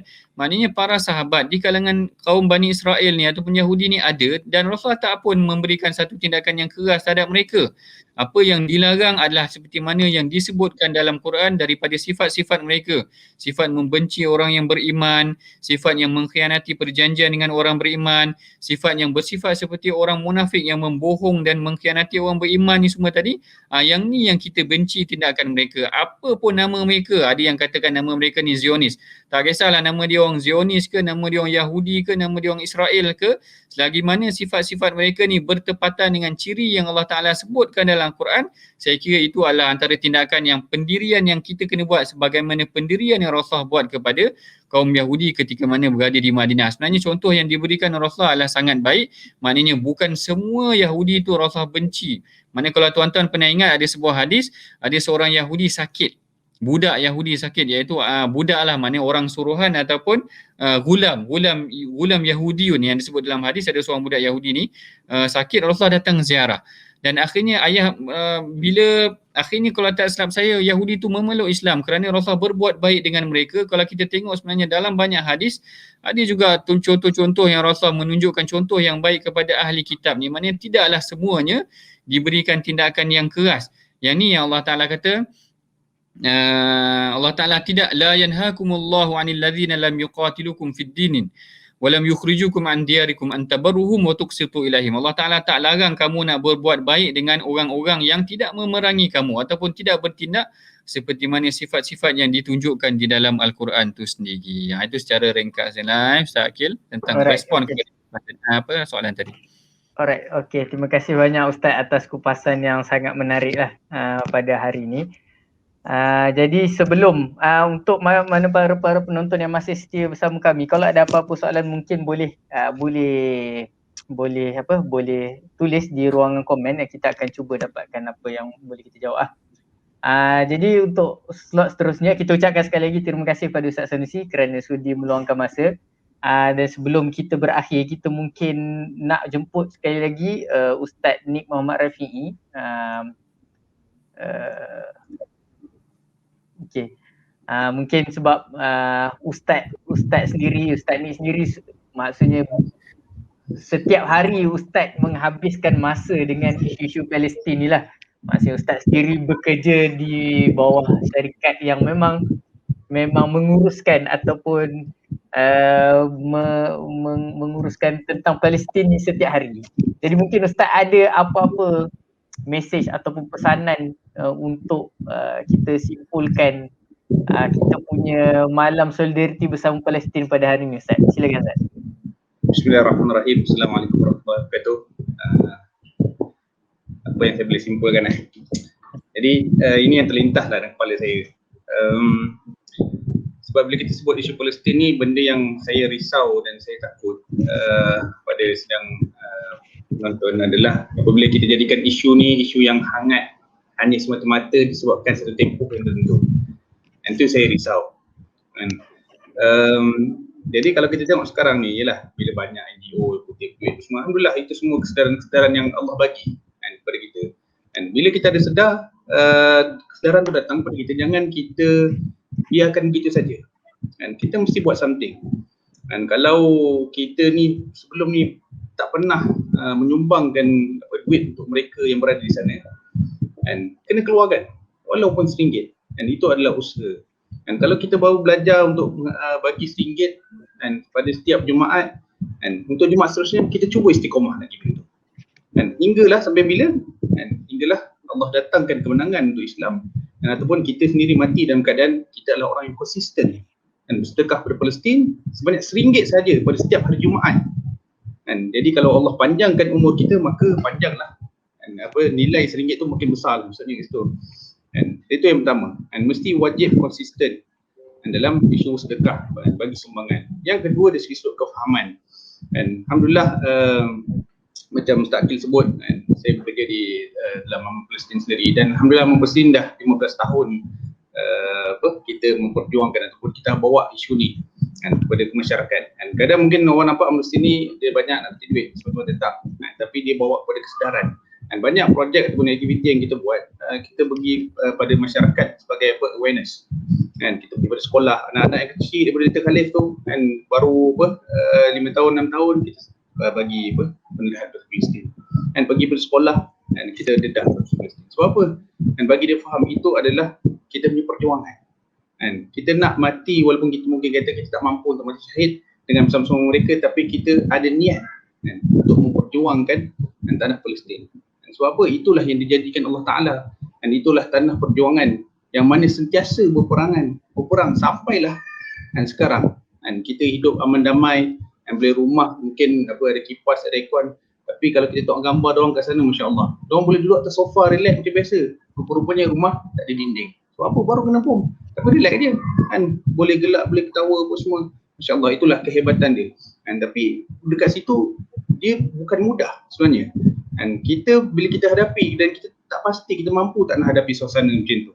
Dan tapi disebabkan mereka, jiwa mereka kental, jiwa mereka penuh dengan keimanan, apa yang ada di dunia ini adalah sementara. Dan tapi mereka yakin bila rumah dah hilang, Allah akan gantikan rumah syurga semasa nanti. Bila mak ayah dia hilang, bila anak dia hilang, dan mereka-mereka yang hilang ni dijanjikan syurga. Dan jadi perjuangan mereka sentiasa hidup, dan jiwa mereka sentiasa hidup dengan keadaan macam tu. Dia tak rasa benda tu satu benda yang dunia ni dia tak ada apa pun bagi dia. And jadi saya mengajak untuk setiap penonton untuk sama-sama kita menghidupkan di dalam hati kita berkaitan dengan isu Palestin ni, supaya kita sokong dan kita bawa masyarakat untuk sentiasa berfikir tentang kesan mereka itu adalah tanggungjawab untuk kita memastikan mereka hidup sama seperti mana kita dan mereka mendapat keamanan sama seperti kita. Wallahu a'lam. Assalamualaikum warahmatullahi wabarakatuh. Alright, okay. Terima kasih kita ucapkan kepada Ustaz ni. Cuma mungkin dia adalah soalan yang sama seperti Ustaz Sanusi tadi. Tapi mungkin Ustaz secara ringkas, ada satu soalan yang sama juga. Dia ada orang tanya, macam mana kita nak pastikan bagaimana nak tanam rasa cinta pada Palestin, Masjid Aqsa dan saudara muslim sana, supaya sentiasa rasa nak terus bantu, rasa kebersamaan dengan pejuang-pejuang di sana, dan rasa Palestin ni tanggungjawab kita semua umat Islam. Mungkin Ustaz share ringkas, Ustaz ni silakan. Okey, yang pertamanya nak rasa cinta pada Palestin ni, kita kena kenal lah mereka dan kena kenal perjuangan mereka. Itu benda yang paling asas sebenarnya. Mereka ni berjuang nak tahankan tanah air tu sebab apa sebenarnya? Dan kena tanya benda tu dekat dalam diri kita. Dan mereka mempertahankan tanah yang mana Allah janjikan. Di mana Ustaz Sanusi pun ada sebut tadi tentang subhanallazi asra bi 'abdihi lailan minal masjidil haram ila masjidil aqsa. Dan kesucian tanah sendiri. Dan pada peringkat awal pun saya telah baca satu hadis, la tazalu ta'ifah min ummati al-haq al-zahirin. Dan maksudnya kita faham bahawa ada keberkatan dekat bumi Palestin itu sendiri. Dan itu pertama, kita kena faham tujuan kenapa kita mempertahankan. Itu adalah seruan yang mana pasti ada. Al-Aqsa ni sendiri adalah tempat yang suci yang mana kita kena pertahankan. Dan kita tahu bahawa dia adalah kiblat pertama umat Islam sendiri. Dan kita tahu juga dia adalah masjid yang masuk dalam 3 masjid yang paling suci yang Nabi tersebut sendiri. Jadi kita tahu dia adalah tempat umat Islam. Itu yang pertama. Yang kedua, untuk kita rasa roh cinta kepada Masjid Aqsa ataupun orang Palestin sendiri adalah kita cuba hidupkan suasana di kalangan mungkin anak-anak kita ataupun macam saya sendiri, saya pakai maflar Palestin. Dan maflar ni memang bila time waktu sekarang ni memang paling banyak terjual lah sekarang ni. Kalau kedai memang Palestin tiap hari memang habis lah maflar ni. Dan itu sebenarnya usaha yang kita boleh buat. Dan sebenarnya anak-anak yang kalau kita tengok, diorang cuba kita buat pertandingan melukis bendera Palestin. Dan ada yang kalau mak-mak tu dia tak boleh nak melukis bendera Palestin, dia buat roti jala tapi warna bendera Palestin. Itu contoh-contoh yang kita boleh hidupkan sebenarnya. Jadi dekat tengah jalan-jalan ni, kalau siapa yang ada duit lebih, beli bendera. Beli bendera tanpa letak dekat rumah. Jadi itu benda yang kita cuba buat supaya cinta tu ada. Macam kalau orang kata orang bercinta selalu, kalau kita ni sekarang ni gambar isteri tu kita letak dalam dompet itu juga Palestin ni. Kita cuba buat macam tu. Ada ni maflar, ada ni bangle ke mungkin, Wallahualam apa benda yang kita rasa sentiasa kita tengok. Jadi macam orang beriman, kita sentiasa mendekatkan diri kita dengan Al-Quran, kita baca Quran. Kalau dekat Palestin ni mungkin kita boleh letak gambar Palestin ataupun gambar Masjid Aqsa tu sendiri. Beli frame gambar tu, kita print gambar, kita letak dekat rumah kita sebagai tanda kita sokong dan izzah kepada Palestin itu sendiri. Wallahu a'lam. Alright, okay. Jadi itu saja untuk kita pada malam ni. terima kasih kepada semua tetamu undangan kita dengan kupasan-kupasan yang menarik daripada Ustaz Nik sendiri, Ustaz Sanusi, Imam Muda Najdi dan Abang Nabil kita. Jadi satu kesimpulan yang mungkin kita sama-sama boleh lihat adalah kita kena tahu isu Palestin ni adalah bukan isu trend. Dia bukan adalah isu trend. Dia akan sentiasa berlaku pertembungan antara umat Islam dan Israel ini sehinggalah tanah Palestin tu sendiri akan menjadi milik umat Islam sepenuhnya. Itu adalah yang pertamalah. Dan yang kedua adalah antara yang banyak juga kita dengar dan poin-poin daripada para tetamu kita pada hari ini, kita perlu melahirkan ataupun kita kena terus berusaha mengikut kapasiti kita dalam memperjuangkan isu Palestin. Ada orang mungkin dia boleh menyumbang, ada orang mungkin dia boleh bagi duit, ada orang mungkin dia boleh share, ataupun ada orang dia yang kuat lagi dia memang boykot kan, dia pakai jenama Melayu je lah, Malaysia punya, tak perlulah yang Amerika dan Israel ni. Itu adalah antara perjuangan-perjuangan yang dia tak mudah kan, nak boykot benda-benda yang maksudnya yang dia cantik dan lebih maju dan sebagainya lah kan. Jadi setiap usaha, dan macam Ustaz ni cakap, RM1 pun dia adalah satu usaha yang Allah nilai sebagai satu perjuangan lah, insyaAllah. Jadi sebelum kita tutup majlis kita pada hari ini, kita akan sama-sama mendoakan, kita akan jemput saudara kita Ustaz Alif Penain, ikon Yayasan Maghfirah, untuk kita sama baca mendoakan saudara-saudara kita di Palestin secara khususnya dan kepada umat Islam secara umumnya. InsyaAllah. Dipersilakan.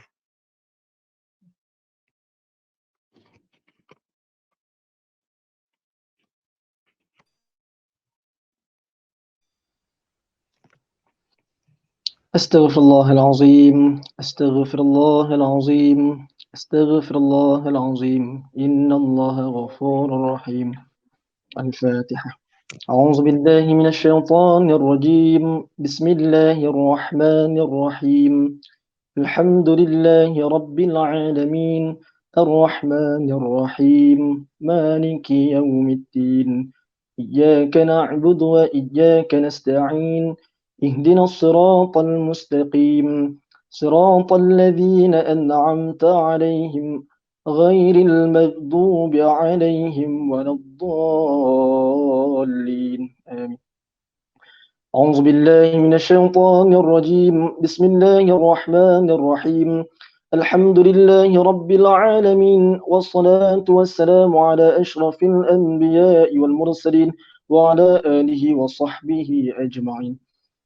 اللهم إنا نعوذ بك من البرص والجنون والجزع ومن سيء الأسقام. اللهم اغفر لنا ذنوبنا ولوالدينا وارحمهم كما ربونا صغارا، ولجميع المسلمين والمسلمات والمؤمنين والمؤمنات والمجاهدين والمجاهدات الأحياء منهم والأموات برحمتك يا أرحم الراحمين.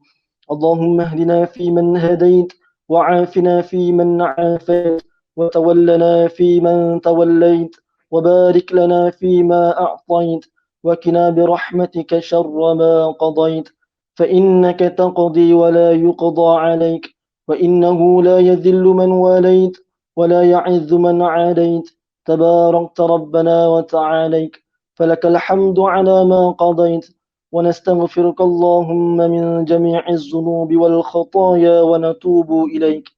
اللهم أعز الإسلام والمسلمين اللهم أعز الإسلام والمسلمين اللهم أعز الإسلام والمسلمين. Ya Allah, selamatkanlah saudara-saudara kami kaum muslimin yang lemah di Palestin. Ya Allah, sayangi dan kasihanilah mereka dan keluarkanlah mereka dari keadaan yang sempit yang mereka alami saat ini, ya Allah. Ya Allah, tetaplah bersama mereka dan jauhilah musuh-musuh mereka, kerana tiada dan kekuatan bagi mereka kecuali dirimu, ya Allah. Ya Allah, turunkanlah pertolonganmu buat kaum mujahidin di Palestin.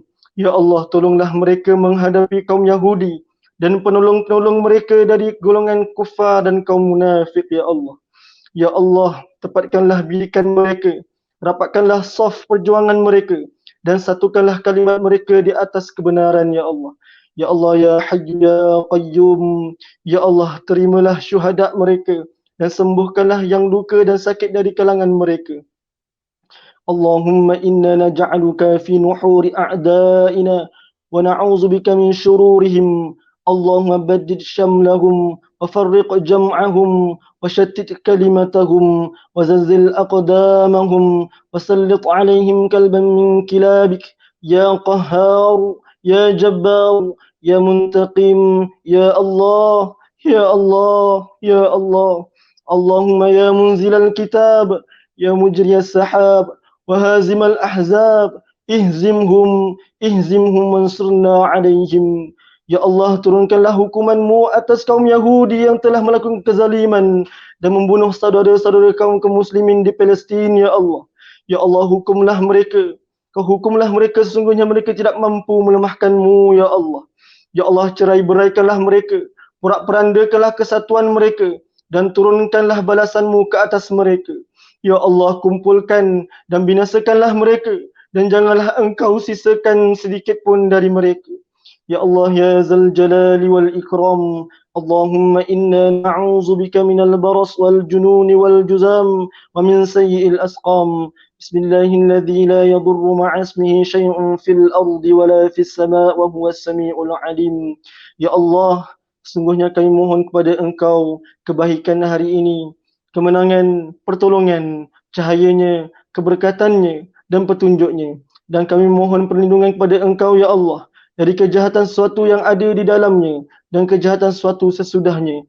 Kami memohon padamu ya Allah, jauhkanlah diri kami daripada sebarang penyakit yang berbahaya seperti COVID-19 yang sedang melanda dunia kini khususnya di Malaysia. Allahumma inna na'udzu bika minal baras wal jununi wal juzam wa min sayyi'il asqam. Allahumma rabbana zalamna anfusana wa id lam taghfir lana wa tarhamna lanakunanna minal khasirin. Allahumma rabbana hab lana min azwajina wa dhurriyyatina qurrata a'yunin waj'alna lil muttaqina imama. Allahumma rabbana atina fid dunya hasanah wa fil akhirati hasanah wa qina 'adzaban nar. وصلى الله على خير خلقه سيدنا محمد وعلى آله وصحبه وبارك وسلم والحمد لله رب العالمين. تقبل الله.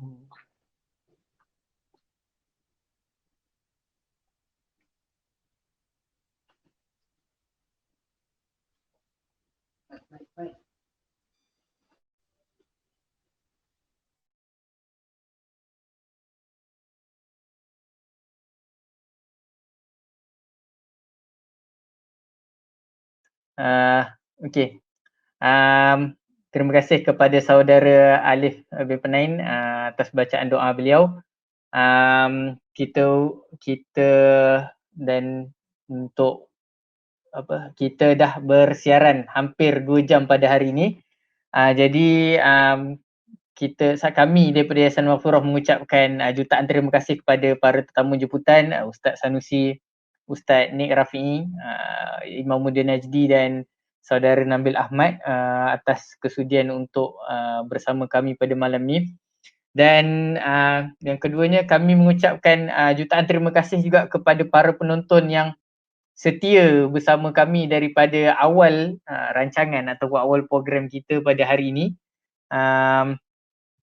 Banyak komen-komen dan persoalan yang sangat menarik lah daripada para penonton. Dan kami sendiri daripada Yayasan Maghfirah ingin mengajak sama-sama untuk menjadikan isu Palestin ini adalah darah daging kita lah, dan sedikit mana pun usaha kita lakukan, semoga dengan usaha kita adalah salah satu cara untuk Palestin itu kembali bebas insya-Allah. Jadi sekian saja daripada kami dan itu saja untuk pertemuan kita pada malam ini. Semoga kita dapat bertemu lagi di pertemuan-pertemuan akan datang insya-Allah dengan topik-topik dan kupasan-kupasan yang lebih menarik. Dan jangan lupa hashtag Palestin menang insya-Allah. Sekian saja daripada kami. Assalamualaikum warahmatullahi wabarakatuh. Waalaikumsalam warahmatullahi wabarakatuh. Waalaikumsalam warahmatullahi wabarakatuh. Waalaikumsalam warahmatullahi wabarakatuh.